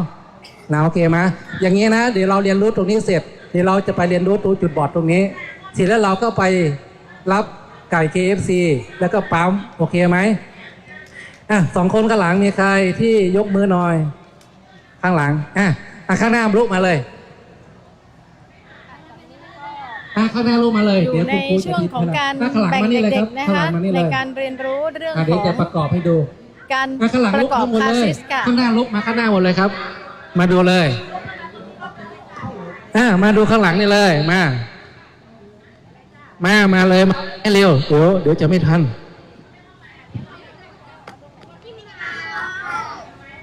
อยู่ฝั่งนู้นก็ได้อยู่ฝั่งนู้นก็ได้สุดรอมาตรงนี้ตอนนี้เด็กๆถูกแบ่งเป็น2กลุ่มด้วยกันนะคะกลุ่มที่ตัวพิธีกรอยู่เนี่ยนะคะก็จะเป็นเรื่องของการประกอบคาร์ซีสค่ะแล้วก็การที่จะนำเด็กเข้าไปอยู่ในคาร์ซีสจะทำอย่างไรให้ปลอดภัยนะคะน้องๆถึงแม้ว่าจะยังไม่ใช่ยุคที่เขาจะต้องดูแลเด็กๆนะคะแต่สิ่งต่างๆเหล่านี้ก็ถือว่าเป็นความรู้ที่เขาสามารถที่จะนำไปต่อยอดในอนาคตได้นะคะทุกสิ่งทุกอย่างมันย่อมมีเหตุผลค่ะไม่ใช่แค่เรียนรู้ว่าจะต้องทำแบบนี้แต่จะต้องรู้ด้วยว่าทำไมจะต้องทำแบบนี้แล้วมันจะปลอดภัยอย่างไรนะคะ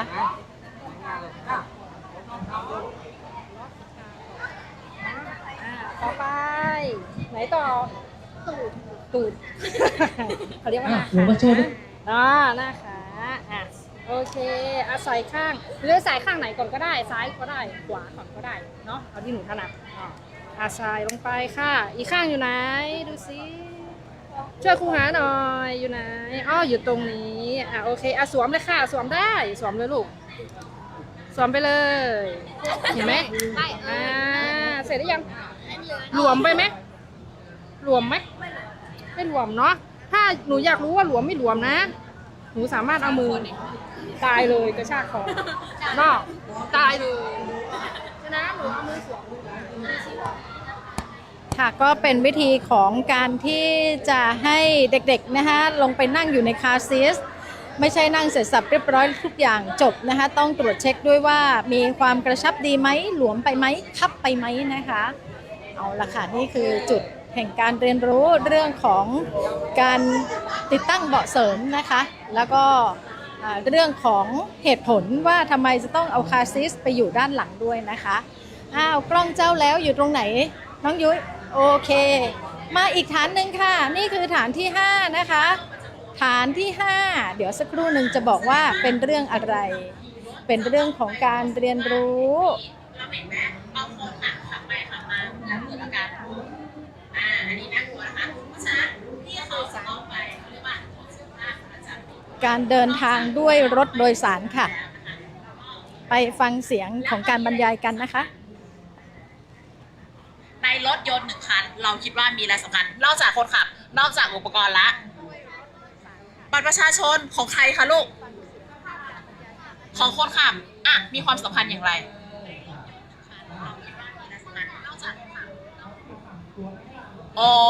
อันนั้นเรามีใบขับขี่ก็ได้ค่ะ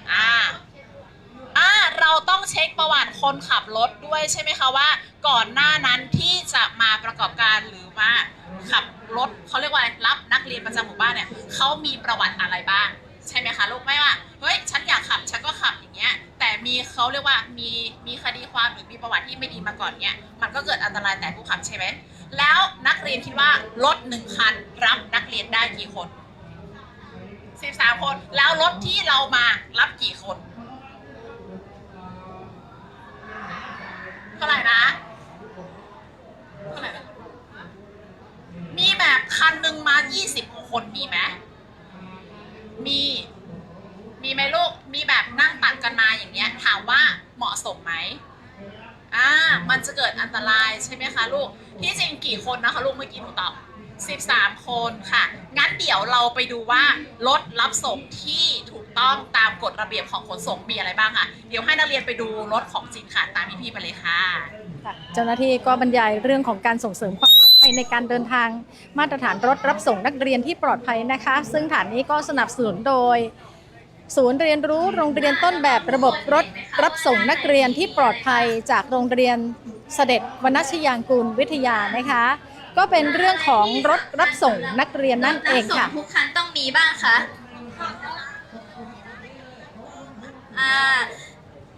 แล้วข้างบนน้องสังเกตไหมคะว่ามีอะไร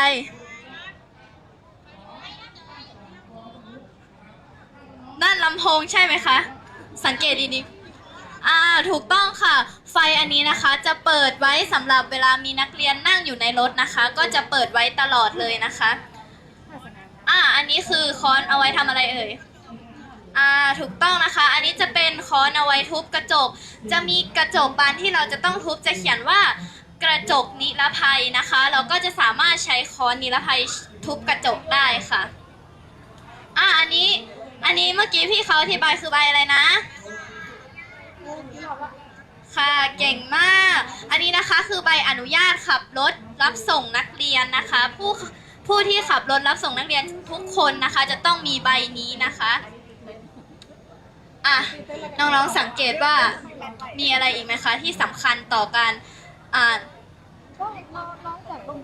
ใช่ไหมเอ่ย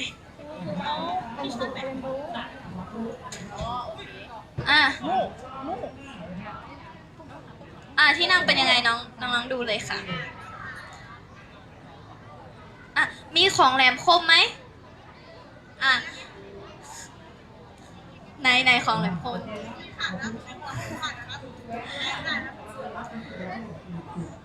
อันนี้นะคะก็จะเป็นตัวอย่างของเข็มขัดนิรภัยน้องๆทุกคนเห็นไหมเอ่ยเข็มขัดนิรภัยนะคะ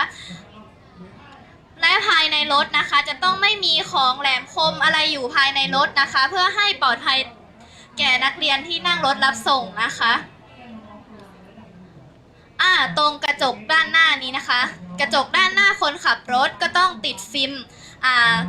ล์มใสนะคะกันแสงเพื่อเวลาแสงส่องลงมานะคะคนขับรถจะได้ไม่โดนแสงส่องตาและมองไม่เห็นทางนะคะฟิล์มนี้ก็จะช่วยกรองแสงให้คนขับรถเห็นทางได้สะดวกค่ะ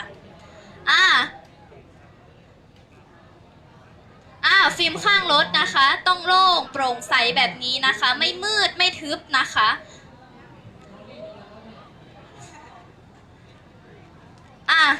น้องๆข้างหลังนะคะก็ต้องมีกระจกมองหลังให้ชัดเจนนะคะเวลามีรถมาข้างหลังเราจะได้เห็นได้ชัดเจนนะคะจากที่พี่อธิบายไปน้องๆว่ามีอะไรอีกไหมคะที่ต้องจำเป็นต่อการมาโรงเรียนแบบปลอดภัยค่ะเก่งมากค่ะเวลาเราจะคนขับรถนะคะเขาจะต้องเช็ครถทุกครั้งก่อนที่จะมารับเรานะคะว่าทุกอย่างในนี้ดีหรือยังปลอดภัยหรือยังมีอะไรอีกไหมคะน้ำมันเขาก็เช็คแล้ว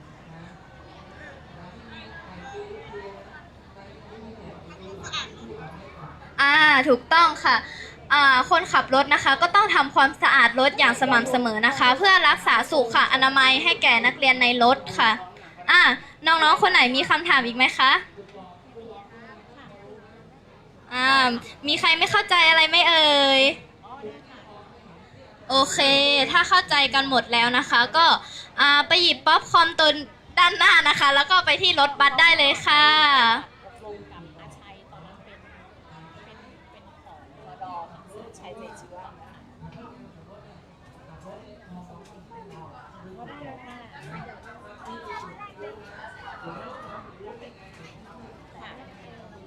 ขอบคุณค่ะเชิญเลยค่ะน้องๆเข้ามานั่งเลยค่ะ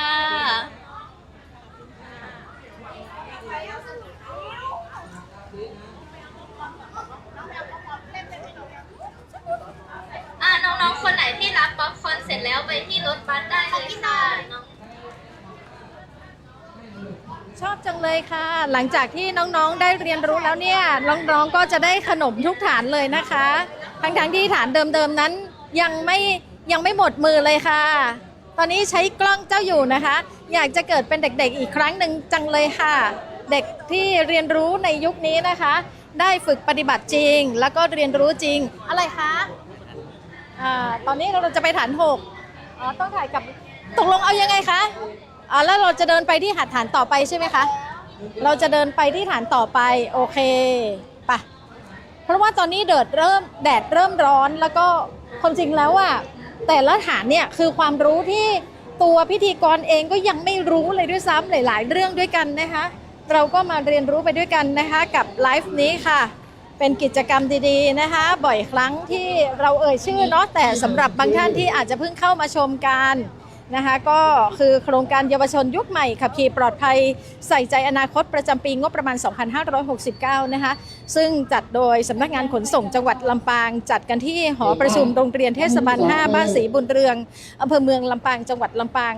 ซึ่งพอเอ่ยชื่อสำนักงานขนส่งจังหวัดลำปางทำแต่เพียงผู้เดียวไม่ได้ค่ะต้องร่วมมือกับหลายๆภาคีเครือข่ายทั้งภาครัฐเองทั้งภาคเอกชนเองเมื่อสักครู่นี้ฐานการเรียนรู้เมื่อสักครู่ฐานการเรียนรู้ที่เท่าไหร่นะที่เขา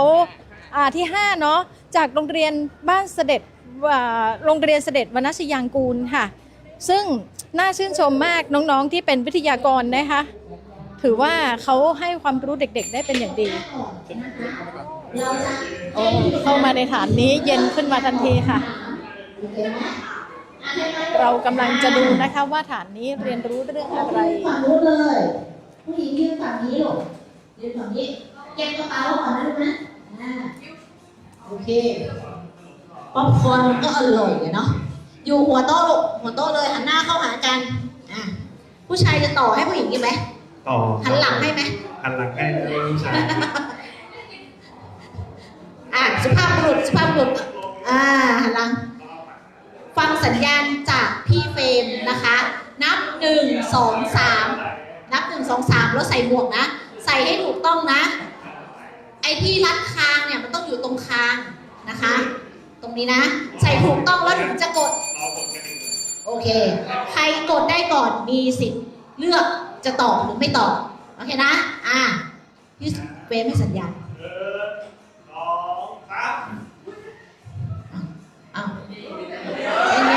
เย็นใส่ยังไงให้ถูกต้อง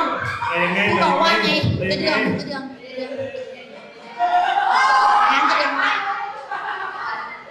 เสียบให้ถูกเสียบให้ตรงงูค้าง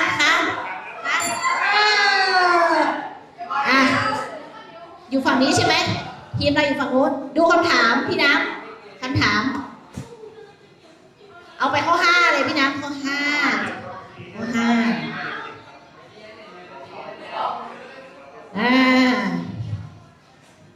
เขาบอกว่าสัญลักษณ์หรือตรามาตรฐานความปลอดภัยบนหมวกกันน็อกควรสังเกตก่อนซื้อมากที่สุดอันนี้เป็น4ผลสำรวจที่เราโพลสูงสุดมานะคะเราจะเล่นเองหรือว่าให้อีกฝั่งเล่นหันไปหาเพื่อนก่อนปรึกษาก่อนตอบเองหรือว่าให้อีกฝั่งเล่นเอาไหมเอาเพื่อนไม่เอาด้วยเลยจะเล่นเองหรือว่าโยนไม่ตอบให้อีกฝั่งหนึ่งตอบโอเคกลับไปนั่งที่ลูกมาผมก็ถอดหมวกครับถอดหมวกเลยลูกฝั่งนี้นะเราจะมีเวลา5 วินาทีในการตอบแต่ละรอบผิดได้3 ครั้งถ้าผิดเราจะโยนไปให้เขาตอบถ้าเขาตอบถูกเขาได้คะแนนไปเลยเราจะเลือกถ้าเราจะซื้อหมวกกันน็อกใบนึงเราจะเลือกยังไงดูอะไรก่อนแค่นั้นอันนี้คำถามง่ายๆ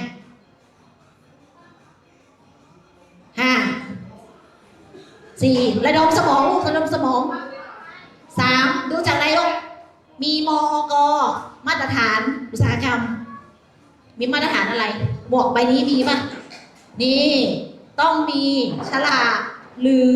ตราสัญลักษณ์มอก.แบบนี้นะคะมก369-2557อันนี้คือมาตรฐานปัจจุบันโอเคป่ะต้องมีมก.ถูกต้องไหมพี่น้ำมีกี่เปอร์เซ็นต์52%เลยเลือกที่มีมก.อย่างที่2เลือกจากอะไร5 4 3 2อันนี้คือมาจงกรมกันเลยจ้ะ ระดมสมองลูกระดมสมอง มันเราซื้อเสื้อ เมื่อกี้มันมากเลยอ่ะสองโรงเรียนแข่งกันมันมาก เสื้อเรายังต้องพอดีกับเราเลย ฮะ เสื้อเราต้องพอดีกับขนาดตัวเราเลยอ่ะ ขนาดมีเปล่าใบสุด มีป้ายบอกไซส์หรือว่าขนาดมันต้องแบ่งกับเรานะคะเขาจะเป็นเซนแหละเนาะเป็นเซนอ่ะมีอะไรอีกข้อหนึ่งฮะมีอะไรนี่คืออะไรอันนี้คืออะไร5 4ที่อีกฝั่งหนึ่งระดมสมองคิดเข้าไปเลยนะลูกถ้าเราจะเลือกซื้อหมวกกันน็อกเราจะเลือกจากอะไรคิดไว้เลยฮะมีหน้ากากยังไม่มีใน4ข้อนี้ผิดไปแล้ว1ผิดได้อีก2ระดมสมองอันนี้คิดรอเลยด้านหลังคิดไว้เลยนะลูกคิดไว้เลยมีอะไรอีก5 4 3 2ฮะเลือกแบบเต็มใบไม่เฉลยไหมยังไม่มีผิดอีกรอบหนึ่งให้โอกาสตอบอีกครั้งหนึ่งลอยไหม5 4 3 2 1ย้ายมาฝั่งนี้ฝ่ายนี้มีสิทธิ์ขโมยคะแนนระดมสมองเราจะเลือกจากอะไรอีกเวลาจะซื้อหมวกกันน็อกเนี่ยดูอะไรฮะเมื่อกี้ที่โรงเรียน2โรงเรียนเมื่อกี้เขาตอบเรื่องสีไปแล้วนะนอกจากสีบนนั้นมันจะต้องอะไรอีกฮะสายรัดตอบว่าอะไรสายรัดยังไงอะลูกสายรัดมีไหมพี่น้ำคำตอบคือผิดให้ดูเฉลยเลยอีก2สติกเกอร์สะท้อนแสงอีกอันนึงดูจากยี่ห้อโลโก้ดังๆเพราะฉะนั้นคะแนนนี้คืนมาฝั่งนี้โอเคไหม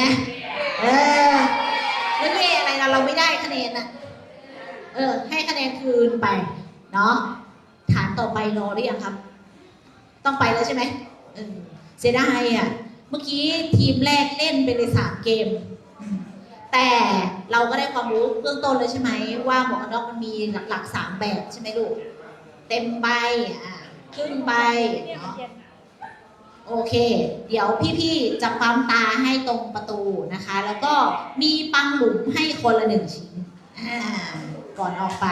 แล้วเราก็ไปฐานที่อะไรต่อฐานที่7ปฐมพยาบาลเนาะ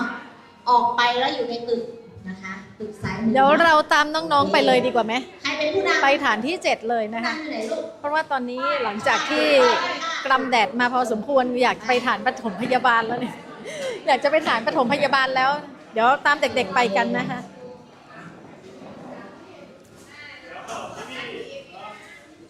เห็นน้องๆได้เรียนรู้กันเสร็จสับเรียบร้อยแล้วเนี่ยก็จะมีขนมแจกกันทุกฐานเลยนะคะก็เป็นความตั้งใจของหน่วยงานภาคีเครือข่ายที่นอกจากจะมาให้ความรู้แล้วนะคะก็ยังมาช่วยกันส่งเสริมนะคะเรื่องของอาหารนะคะมาเรียนรู้แล้วก็จะต้องอิ่มท้องด้วยนะคะสลับสับเปลี่ยนกันไปทั้งบรรยากาศของ Open Air แล้วก็ Air Condition ตอนนี้เดี๋ยวฐานที่7เดี๋ยวน้องๆจะไปฐานที่7กันถูกต้องไหมคะน้องจะไปฐานที่7กันใช่ไหมคะมันอยู่ตรงไหนลูกพอจะรู้ไหมเด็กๆก็ยังไม่รู้เลยฐานที่7อยู่ตรงไหนบอกว่าเป็นฐานปฐมพยาบาลค่ะเดี๋ยวกำลังตามไปดูนะคะกำลังสอบถามว่าฐานที่7อยู่ตรงไหนนะคะทั้งหมดมีอยู่7ฐานด้วยกันนะคะเราพากันไปเรียนรู้ตั้งแต่ฐานการเรียนรู้ขับขี่จักรยานยนต์ฐานการเรียนรู้เกี่ยวกับป้ายจราจรฐานการเรียนรู้เกี่ยวกับเครื่องหมายจราจรที่เราควรรู้และฝึกทักษะขี่จักรยานในสนามจำลองมีฐานการเรียนรู้เกี่ยวกับการเอาตัวรอดและช่วยเหลือตนเองในสถานการณ์ฉุกเฉินมีฐานการเรียนรู้เกี่ยวกับการเดินทางด้วยรถโดยสารสาธารณะและรถรับส่งนักเรียนอย่างปลอดภัยมีฐานการเรียนรู้การสวมหมวกนิรภัยนะคะแล้วก็ฐานที่7ก็คือฐานการเรียนรู้การปฐมพยาบาลเบื้องต้นและการช่วยเหลือเมื่อเกิดเหตุฉุกเฉิน กรณี CPR ที่จะต้องมีการปั๊มหัวใจค่ะตอนนี้กำลังเดินตามทีมงานค้นหาฐานที่7นะคะลึกลับดีเหมือนกันเนาะลึกลับดีเหมือนกันขอดูก่อนว่าฐานที่ 7 อยู่ตรงไหนจะได้มารู้จักกับโรงเรียนเทศบาล 5ด้วยหลายๆคนก็อาจจะผ่านไปผ่านมาเพิ่งรู้ว่าภายในเขาน่าอยู่นะเนี่ยนะคะมีมุมเรียนรู้มุมร่มรื่นมากมายห้องน้ำห้องท่าก็สะอาดสะอ้านด้วยนะคะโอเคเรากำลังจะเข้าสู่ฐานที่ 7ซึ่งเราต้องถอดรองเท้าไหมอ่ะขออนุญาตไม่ถอดนะมาถึงฐานของการเรียนรู้แล้วนะคะแล้วก็ฐานเนี่ยเย็นสดชื่นเหลือเกินเดี๋ยวเราไปฟังเสียงของเจ้าหน้าที่ที่มาให้ความรู้กันนะคะได้แต่โทรเฉพาะที่ว่ามีเหตุการณ์ฉุกเฉินนะครับแล้วคนไข้เรียกไม่รู้ตัวเนี่ยเราก็ยังไงโทรเรียกได้นะฐานนี้ก็จะเป็นฐานการช่วยพื้นชีพเบื้องต้นนะครับหรือ Basic CPR เนาะก็เรายึดถือของ American Heart and Association นะครับหรือของอเมริกันนั่นเองนะครับทั่วประเทศเลยนะครับนะถ้าเป็นของระบบบริการการแพทย์ฉุกเฉินจะใช้ของ American Heart ของเราก็จะมีการไปเรียนมานะครับนะเรียนเป็นคอร์สนะครับนะคนที่จะมาสอนได้ก็ต้องผ่านการฝึกอบรมนะครับเพื่อให้ได้ใบมานะครับนี่ก็จะเป็นที่นะครับอันนี้พี่จุ๊บนะครับอันนี้พี่จุ๊บนะครับอันนี้พี่ออยนะครับส่วนนี้พี่หนึ่งนะครับเราต้องเอาพี่ไปก่อนเนาะครับวันนี้นะครับก็ต่อไปเลยนะครับเราก็จะมาเข้านะครับเรียนเลยนะครับว่าการช่วยฟื้นคืนชีพเบื้องต้นเนี้ยจุดประสงค์มีอะไรบ้างนะครับจุดประสงค์หลักของการช่วยเหลือก็คือช่วยฟื้นคืนชีพนะครับก็คือเจอคนไข้เป็นไงครับไม่รู้สึกตัวนะครับไม่รู้สึกตัวนอนนิ่งไปเลยนะครับหรือเป็นลมแล้วก็นิ่งไปนะครับเราก็ต้องเป็นไงครับไปประเมินคนไข้ก่อนไปประเมินคนไข้เราก็ต้องประเมินสถานการณ์ก่อนว่าสมควรจะเข้าไปช่วยไหมนะครับเหตุเกิดการถนนเลยนะครับมีรถยนต์พลุกพล่านเลยนะครับเราเป็นเด็กกับเรียกเนี่ยตัวนิดเดียวเนี่ยเราเป็นไงเข้าไปช่วยเลยไหมไม่ยังไม่เข้าไปช่วยนะครับเพราะว่าอาจจะมีอันตรายรถมาชนซ้ำได้หรือไปเจอในบ้านนะครับเป็นญาติเราแต่ว่ากำลังจะเสียไปเลยแล้วก็ปุ๊บลงไปแสดงว่าเป็นไงครับอาจจะมีโดนไฟดูดนะครับนะแล้วเข้าคาอยู่ที่กับปลั๊กเนี่ยนะครับถ้าสมมติเราเข้าไปช่วยเลยหรือไปแตะตัวเป็นไงไปดูดเรานะเราก็เป็นอีกคนนึงนะครับที่จะเสียชีวิตได้นะครับเพราะฉะนั้นประเมินสถานการณ์เสร็จนะครับก่อนจะเข้าไปช่วยแล้วก็เป็นไงถ้าสถานการณ์ดีแล้วนะครับหรือถ้าสงสัยไฟดูดแล้วก็ขอความช่วยเหลือเลยโทร169หรือมีผู้ใหญ่ใกล้ๆแล้วก็เป็นไงครับไปเรียกมานะครับบอกว่านี่มีคนหมดสตินะคะเนี่ยสงสัยว่าจะมีไฟดูดด้วยเนี่ยขอไปปลดคัทเอาท์อะไรก่อนได้ไหมปลดสะพานไฟก่อนได้ไหมนะครับแล้วถึงจะเข้าไปช่วยนะครับเข้าไปช่วยครั้งแรกก็คือประเมินสถานการณ์เสร็จสถานการณ์ปลอดภัยนะครับเสร็จแล้วเราก็มาประเมินคนไข้นะครับโดยประเมินเป็นยังไงนะเมื่อกี้บอกไปตบไหล่นะตบไหล่นะครับนะตบไหล่2ข้างเลยคุณคนไข้รู้ตัวไหมถ้าเขาไม่รู้ตัวไม่ตอบสนองเป็นไงครับก็ต้องยกมือขอความช่วยเหลือนะช่วยด้วยครับช่วยด้วยค่ะคนไข้ไม่รู้ตัวค่ะขอคนช่วยด้วยนะครับเสร็จแล้วก็เอาโทรศัพท์มานะครับหรือถ้าสมมติว่ามีคนมาช่วยจริงเราก็บอกให้โทรเบอร์1669นะครับเพื่อขอความช่วยเหลือนะเราจะบอกอะไรบ้างนะครับ169แล้วก็จะถามว่าผู้ป่วยเนี่ยผู้ชายผู้หญิงอายุประมาณเท่าไหร่นะครับเนาะไม่รู้ตัวแล้วเนี่ยนานไหมนะครับหรือหนูเข้าไปแล้วก็คนไข้ไม่รู้ตัวเลยเขามีโรคประจำตัวอะไรไหมแต่ถ้าหนูไม่ทราบก็บอกไม่ทราบได้เลยนะอายุก็ประมาณเอาก็ได้นะครับ20 30 40เนาะเสร็จแล้วสถานที่เกิดเหตุอยู่ที่ไหนนะครับโรงเรียนเทศบาล5นะครับเข้าตรงไหนได้บ้างนะครับเสร็จแล้วก็อย่าลืมนะครับบอกเบอร์โทรศัพท์ติดต่อนะครับเพราะว่าถ้าสมมติไม่บอกเบอร์โทรเลยจะเป็นไงครับมาไม่ได้นะครับมาได้แต่อาจจะมาช้านะครับเพราะว่าการติดต่อสื่อสารไม่ดีเนาะเพราะว่าเราก็จะต้องโทรมาหาท่านด้วยว่าจะเข้าต่อซอกซอยอะไรตรงไหนนะครับถึงจะมาช่วยเหลือได้นะครับเสร็จแล้วอย่าลืมขอเครื่องกระตุกไฟฟ้าหัวใจนะครับหรือเครื่อง AED นะครับ AED มีประโยชน์ยังไงก็คือการกระตุ้นหัวใจด้วยไฟฟ้านะครับกรณีที่คลื่นไฟฟ้าที่หัวใจต้องการการกระตุ้นด้วยไฟฟ้านะมันจะมี2อย่างกระตุ้นด้วยไฟฟ้ากับไม่กระตุ้นด้วยไฟฟ้านะครับเนาะถ้าสมมติว่าหัวใจที่ต้องกระตุ้นด้วยไฟฟ้าถ้าสมมติว่าได้เครื่อง AED กระตุ้นไปเสร็จคนไข้จะฟื้นเร็วนะครับคนไข้ก็จะมีโอกาสรอดชีวิตได้สูงนะครับมีที่ไหนบ้างนะครับเครื่อง AED นี่มีที่ไหนบ้างนะเมื่อกี้บอกไปที่ไหนบ้างนะสนามบินท่าอากาศยานลำปางละมี1ละเซ็นทรัล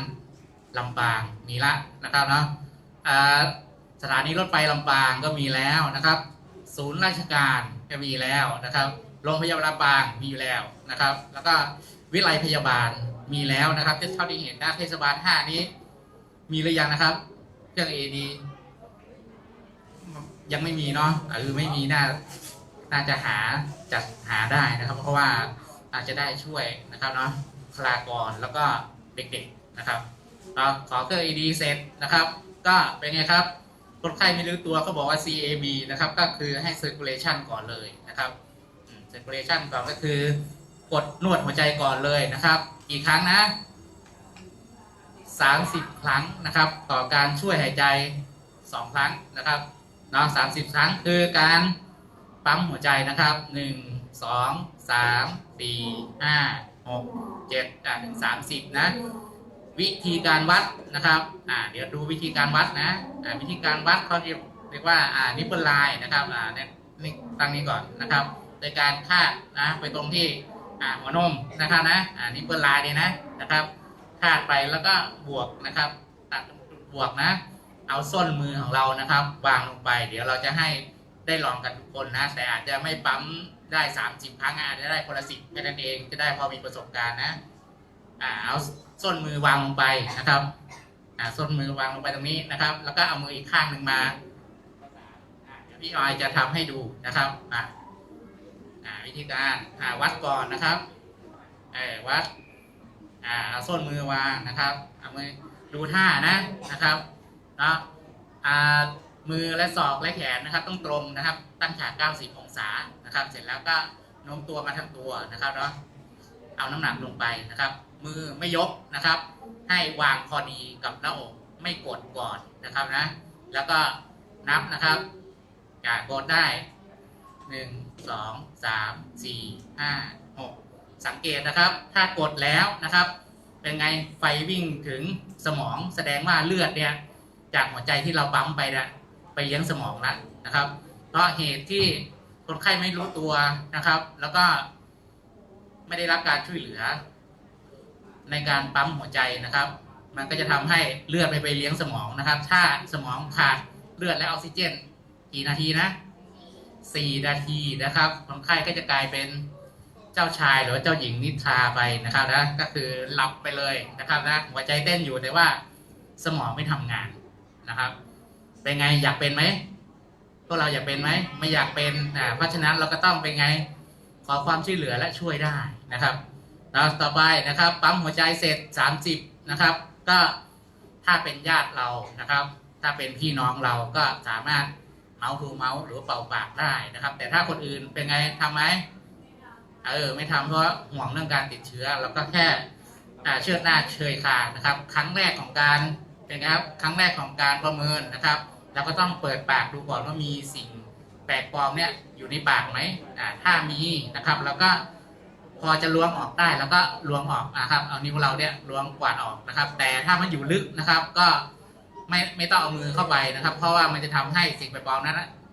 ไปอุดกั้นทางเดินหายใจได้เยอะขึ้นนะครับแล้วก็เป็นไงประเมินเสร็จนะครับของเราระดับเบสิกนะครับไม่ต้องจับชีพจรนะครับนะถ้าประชาชนทั่วไปไม่ต้องจับชีพจรแต่ถ้าสมมติว่าเป็นบุคลากรทางสาธารณสุขและได้การผ่านการอบรมแล้วเราจะจับชีพจรนะครับนะชีพจรจับตรงไหนนะครับก็ด้านข้างลำคอนะครับนะเราจับชีพจรโดยนี่นะลูกจับลูกกระเดือกเลื่อนไปด้านใดด้านหนึ่งนะครับจับดูไหนใครไม่มีชีพจรมากเดี๋ยวจะปั๊มหัวใจแล้วไม่ใครไม่มีชีพจรนะมีไหมลองดูจับตรงลูกกระเดือกก่อนนะ แล้วมาเลื่อนมาด้านข้างจับได้ไหมจับได้ไหมได้ไหมจับตัวเนี้ยได้ไหมไหนใครไม่เต้นบ้างนะมีไหมมีนะเป็นแวมไพร์หรือเปล่าเสร็จแล้วนะครับประเมินการหายใจเสร็จนะครับไม่ช่วยเหลือไม่เป็นไรถ้าสมมติมีเพื่อนมาเราก็ให้เขาเป็นไงครับเชิดหน้าเฉยคางนะครับเชิดหน้าเฉยคางยังไงนะครับถ้าเราเป็นคนไข้อุบัติเหตุนะครับมันจะมีอีกนะถ้าอุบัติเหตุกระดูกต้นคอเนี่ยอาจจะมีการหักได้นะครับเราก็ต้องเขาเรียกว่าจอทัชเมนูเวอร์นะครับอันนี้ก็เป็นศัพท์สูงนิดนึงนะครับถ้าเด็กๆก็คือไม่เป็นไรเนาะเราก็เชือดหน้าเชือดคางหน่อยๆก็คือยกขากรรไกรขึ้นนะครับแล้วก็เอามืออีกข้างหนึ่งก็คือ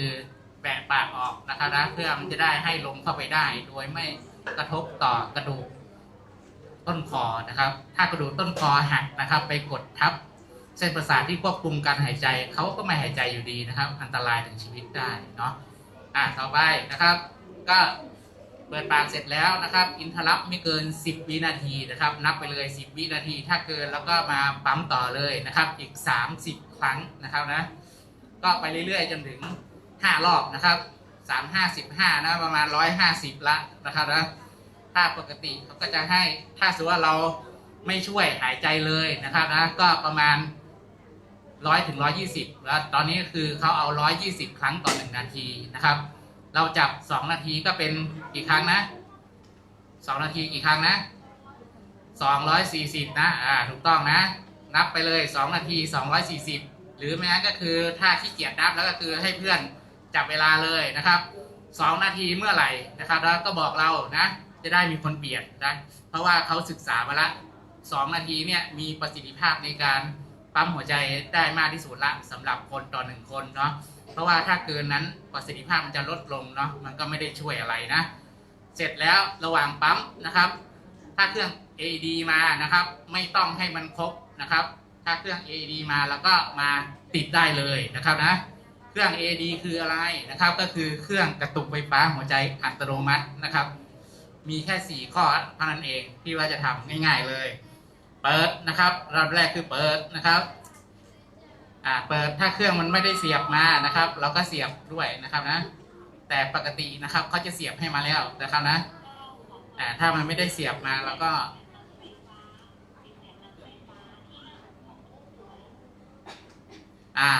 เปิดนะครับเสร็จแล้วแปะนะครับนะแปะไม่ก่อนก็ได้แปะนะครับดูตามรูปเลยนะนี่แปะตรงไหนนะตรงชีสไควิเกิลก็คือตรงไหปลาร้านะครับแล้วติดตรงใต้ไหปลาร้านะครับข้างขวานะใต้ไหปลาร้าขวาอีกข้างหนึ่งก็คือตรงบริเวณไหนใต้ราวนมข้างซ้ายนะครับนะโอเคนี่ถ้าเขาบอกให้ว่าเป็นคลื่นไฟฟ้าหัวใจที่ต้องกระตุกไฟฟ้าหัวใจนะเราก็ต้องทำการช็อคก่อนที่เครื่องจะบอกว่าทำการช็อคนะครับเราก็ต้องบอกว่า1ฉันถอย2คุณถอย3ทุกคนถอยนะครับ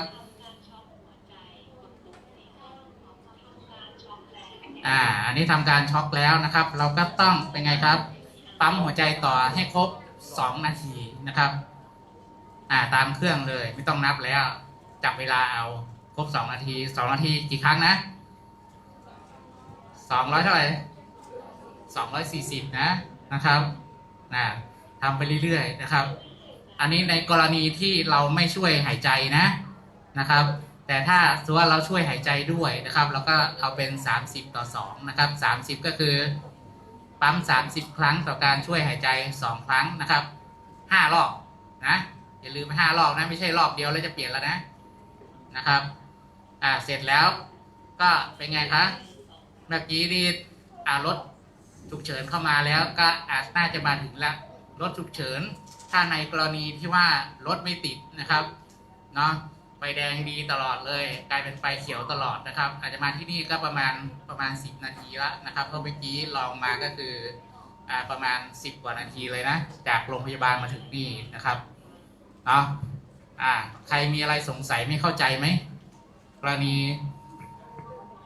รณีการช่วยฟื้นคืนชีพเดี๋ยวเราจะมาลองกันละนะครับเนาะเดี๋ยวจะแบ่งเป็น3 กลุ่มนะครับให้มาลองปั๊มเนาะปั๊มคนละ10 ครั้งพอนะครับ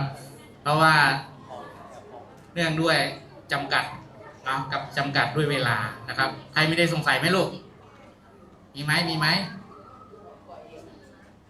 เวลาเลยป้าแบ่งกลุ่มเลยมาลองป้าเร็วแบ่งกลุ่มนั้นมานี่เลยลูกมานี่เลยแบ่งเลยลูกแบ่งเลยอันนี้มานี่กลุ่มกลางมานี่รวมเลยมาสหะมานี่เลย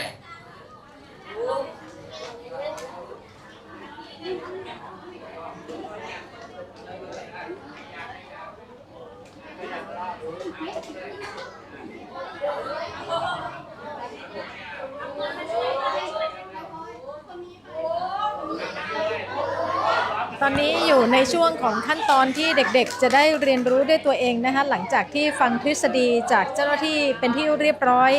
นะคะเชื่อว่าเด็กๆรุ่นใหม่นะคะเกิดเหตุฉุกเฉินก็จะสามารถที่จะช่วยชีวิต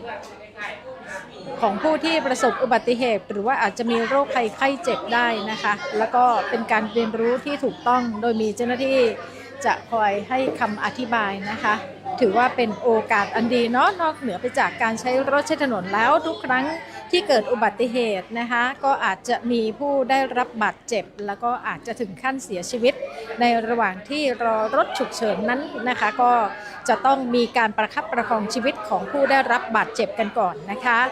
เมื่อสักครู่นี้ทางวิทยากรเองก็บอกว่าอันดับแรกต้องเข้าไปดูสัญญาณชีพก่อนนะคะแค่เขย่าให้เขารู้สึกตัวนะคะถ้าเกิดว่าเขาไม่รู้สึกตัวตอบโต้ไม่ได้ก็ให้รีบยกมือขึ้นและขอความช่วยเหลือนะคะช่วยด้วยจากนั้นก็ยกโทรศัพท์ขึ้นมาแล้วก็เรียก1669กรณีที่เรียกว่าช่วยด้วยก็เพื่อที่จะให้มีใครสักคนหรือว่าหลายๆคนนะคะมาช่วยกันนะคะเป็น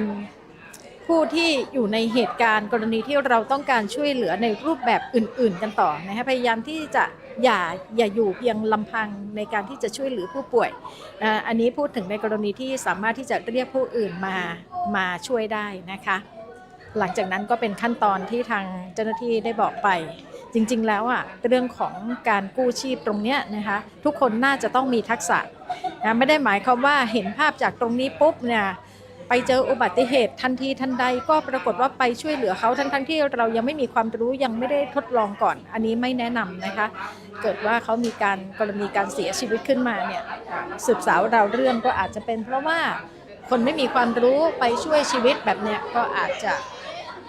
ส่งผลให้ถึงแก่ชีวิตได้นะคะน้องๆได้ฝึกกันจริงๆค่ะระยะหลังๆเราจะเห็นนะคะว่าเด็กๆนะคะจากหลายๆโรงเรียนกรณีถูกไฟดูดบ้างนะคะหรือว่ามีเหตุฉุกเฉินเนี่ยเด็กๆนักเรียนเนี่ยสามารถที่จะช่วยชีวิตได้นะคะแล้วก็ถือว่าเป็นการที่จะกระตุ้นให้เขาสามารถที่จะมีเลือดไปหล่อเลี้ยงที่สมองได้นะอย่างที่วิทยากรได้บอกไปเมื่อสักครู่นี้นะคะถ้าเกิน4 นาทีนะคะเลือดไม่ไปเลี้ยงสมองนะคะผู้ได้รับบาดเจ็บหรือว่าผู้ป่วยนั้นก็จะไม่มีโอกาสได้ฟื้นคืนชีพขึ้นมานะคะดังนั้นกรณีของการฝึกทักษะตรงเนี้ยนะคะก็เหมือนกับว่าเป็นโอกาสที่จะลดความสูญเสียนั่นเองตอนนี้บรรยากาศภายในห้องก็เป็นไปด้วยความสนุกสนานนะคะอย่างที่ได้บอกไปช่วงต้นๆของไลฟ์บอกว่ายิ่งเสียงดังเท่าไหร่นะคะน้องๆก็หมายถึงความสนุกสนานที่จะได้มาพร้อมๆกับความรู้ค่ะเห็นไหมมือน้อยๆของเขานะคะมือน้อยๆของเด็กๆเหล่านี้ค่ะที่เขาจะสามารถช่วยชีวิตของผู้ป่วยที่เป็นภาวะวิกฤตผู้ป่วยฉุกเฉินได้โดยมีวิทยากรแบ่งเป็น3 กลุ่มด้วยกันนะคะแล้วก็ได้ลงมือทำด้วยตัวเองด้วยเห็นความตั้งอกตั้งใจนะคะของเจ้าหน้าที่ตั้งแต่เรื่องของการปั๊มหัวใจหรือว่า CPR จากนั้นก็ใช้อุปกรณ์ AED นะคะมาติดนะคะจะสังเกตได้ว่าทุกสิ่งทุกอย่างมีขั้นตอนนะถ้าเกิดว่าไม่มีความรู้นี่เราก็จะไม่รู้ว่าจะต้องเริ่มจากอะไรก่อนนะคะต้องขอบคุณมากๆเลยนะคะทุกๆหน่วยงานทุกๆองค์กรทุกๆภาคีเครือข่ายที่มาร่วมกันจัดกิจกรรมให้ความรู้ให้กับเด็กๆนะคะที่มาจากหลากหลายโรงเรียน นะทั้งโรงเรียนเทศบาล 5 ซึ่งเป็นเจ้าของพื้นที่นะคะโรงเรียนเทศบาล 4 โรงเรียนอรุโนไทยและโรงเรียนมัธยมวิทยาค่ะนี่ก็เป็นฐานสุดท้ายแล้วนะคะที่เราจะให้ทุกท่านได้มาเห็นกิจกรรมดีๆนะคะที่ทางสำนักงานขนส่งจังหวัดลำปางได้จัดขึ้นนะคะเป็นโครงการเยาวชนยุคใหม่ขับขี่ปลอดภัยใส่ใจอนาคตประจำปีงบประมาณ 2569 ของสำนักงานขนส่งจังหวัดลำปางนะคะซึ่งจัดขึ้นที่โรงเรียนเทศบาล 5 บ้านศรีบุญเรืองอำเภอเมืองจังหวัดลำปางช่วงเช้าที่ผ่านมานะคะช่วงเช้าที่ผ่านมาก็มีการเปิดกิจกรรมอย่างเป็นทางการนะคะแล้วก็เด็กๆก็มีโอกาสได้เรียนรู้นะคะฐานทั้งหมด7ฐานด้วยกันเมื่อสักครู่ได้ทดลองปั๊มหัวใจบ้างหรือยังใครได้ทดลองแล้วมีใครได้ทดลองปั๊มหัวใจแล้วบ้างคะยังเลยค่ะกลุ่มนี้ยังไม่มีโอกาสได้ทดลองนะคะคืออยากจะเห็นน้องๆนะคะที่มีโอกาสได้ทดสอบทดลองแล้วเราจะเห็นว่าเจ้าหน้าที่ก็จะควบคุมอย่างใกล้ชิดอาจจะเร็วไปอาจจะช้าไปนะคะเจ้าหน้าที่จะคอยกำชับค่ะว่าปริมาณขนาดไหนถึงจะเหมาะสมในการที่จะทำให้หัวใจกลับมาเต้นได้อีกครั้งนะคะค่ะน้องๆที่ได้รับนี่ก็คือลูกได้ทดสอบการปั๊มหัวใจแล้วผ่านไหมลูกเมื่อสักครู่นี้เข้าใจพอจะเข้าใจไหมแล้วพอเข้าใจเนาะว่ากรณีแบบนี้ก็คือกรณีฉุกเฉินใช่ไหมครับกรณีฉุกเฉินแล้วน้องคิดว่าฐานตรงเนี้ยคือเคยได้ฝึกเรียนรู้แบบนี้มาบ้างหรือยังเคยหรือยังยังครับยังเลยยังคิดว่ามันมีประโยชน์กับเราไหมคะมีครับกรณีแบบไหนอ่ะกรณีฉุกเฉินครับกรณีฉุกเฉินก็คือไปพบเห็นอุบัติเหตุพบคนป่วยหมดสตินะลูกเนาะคิดว่าจะทำได้ไหมจากวันนี้เป็นต้นไปทำได้ครับทำได้นะมั่นใจนะมั่นใจเมื่อสักครู่นี้นอกจากปั๊มหัวใจไอ้เครื่อง AED อะไรน้องได้ติดตั้งไหมยังครับไม่ได้ติดเนาะคิดว่ามันยากไหมสำหรับน้องยากอยู่ครับยากอยู่เนาะโดยเฉพาะตำแหน่งต่างๆเนาะนะคะอันนี้ไปมาทั้งหมด7ฐานหรือยังยังครับยังเหลืออีกกี่ฐานคะเหลืออีก3ครับเหลืออีก3ฐานเนาะโอเคขอบคุณมากค่ะนะคะน้องๆกลุ่มนี้นะคะก็ถือว่าเป็นน้องๆที่กำลังเรียนรู้เลยล่ะค่ะแล้วก็แม้ว่าณเวลานี้เขาอาจจะยังไม่มีโอกาสได้ใช้รถใช้ถนนนะคะเพราะว่าบุคคลที่จะขับขี่รถมอเตอร์ไซค์ก็ต้องมีอายุ15 ปีขึ้นไปถึงจะทำใบขับขี่ได้นะคะแต่เชื่อว่าเด็กๆหลายๆคนก็ปั่นจักรยานเป็นกันละนะคะตั้งแต่ฐานแรกๆที่เราพาไปดูกันนะคะก็จะมีเรื่องของการรู้กฎจราจรหรือแม้กระทั่งเรื่องของการข้ามทางม้าลายนะคะก็ถือว่าเป็นการทบทวนความรู้สำหรับคุณผู้ฟังคุณผู้ชมที่เข้ามาติดตามรับชมเพจ Facebook ของสวท.ลำปางกรมประชาสัมพันธ์เห็นความตั้งใจของทั้งเจ้าหน้าที่ทั้ง3ท่านนะคะแล้วก็จากโรงเรียนที่นำพาเด็กๆมาแล้วก็ความสนุกสนานของเด็กๆนะคะในแต่ละฐานกิจกรรมแล้วก็แต่ละฐานเนี่ยก็จะมีของที่ระลึกด้วยนะคะดังนั้นคุณพ่อคุณแม่ผู้ปกครองที่วันนี้เด็กๆได้มารวมเนื้อรวมตัวกันอยู่ที่โรงเรียนเทศบาล 5 วันนี้นะคะเรียนให้ทราบเลยว่าคุ้มค่าจริงๆที่เด็กๆได้มาเรียนรู้เรื่องของกฎจราจรไม่ใช่เฉพาะเรื่องของความปลอดภัยในการใช้รถใช้ถนนเท่านั้นแต่เป็นเรื่องของ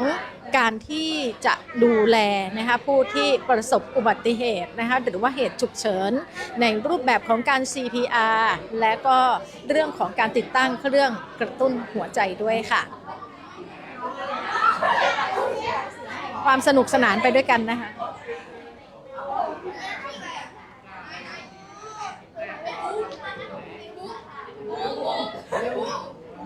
อยากให้ทุกคนดูจะไปห้องเขา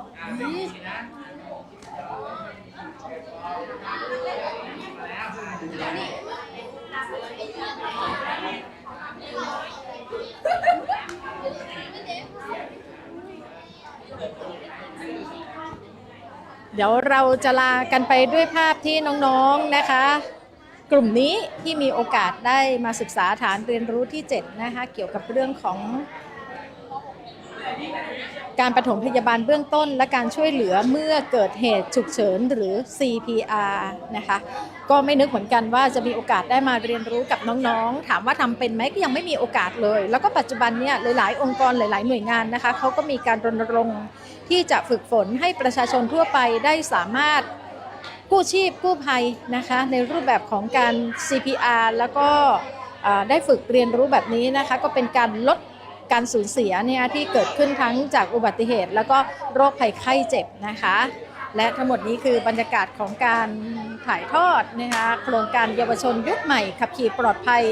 ใส่ใจอนาคตประจำปีงบประมาณ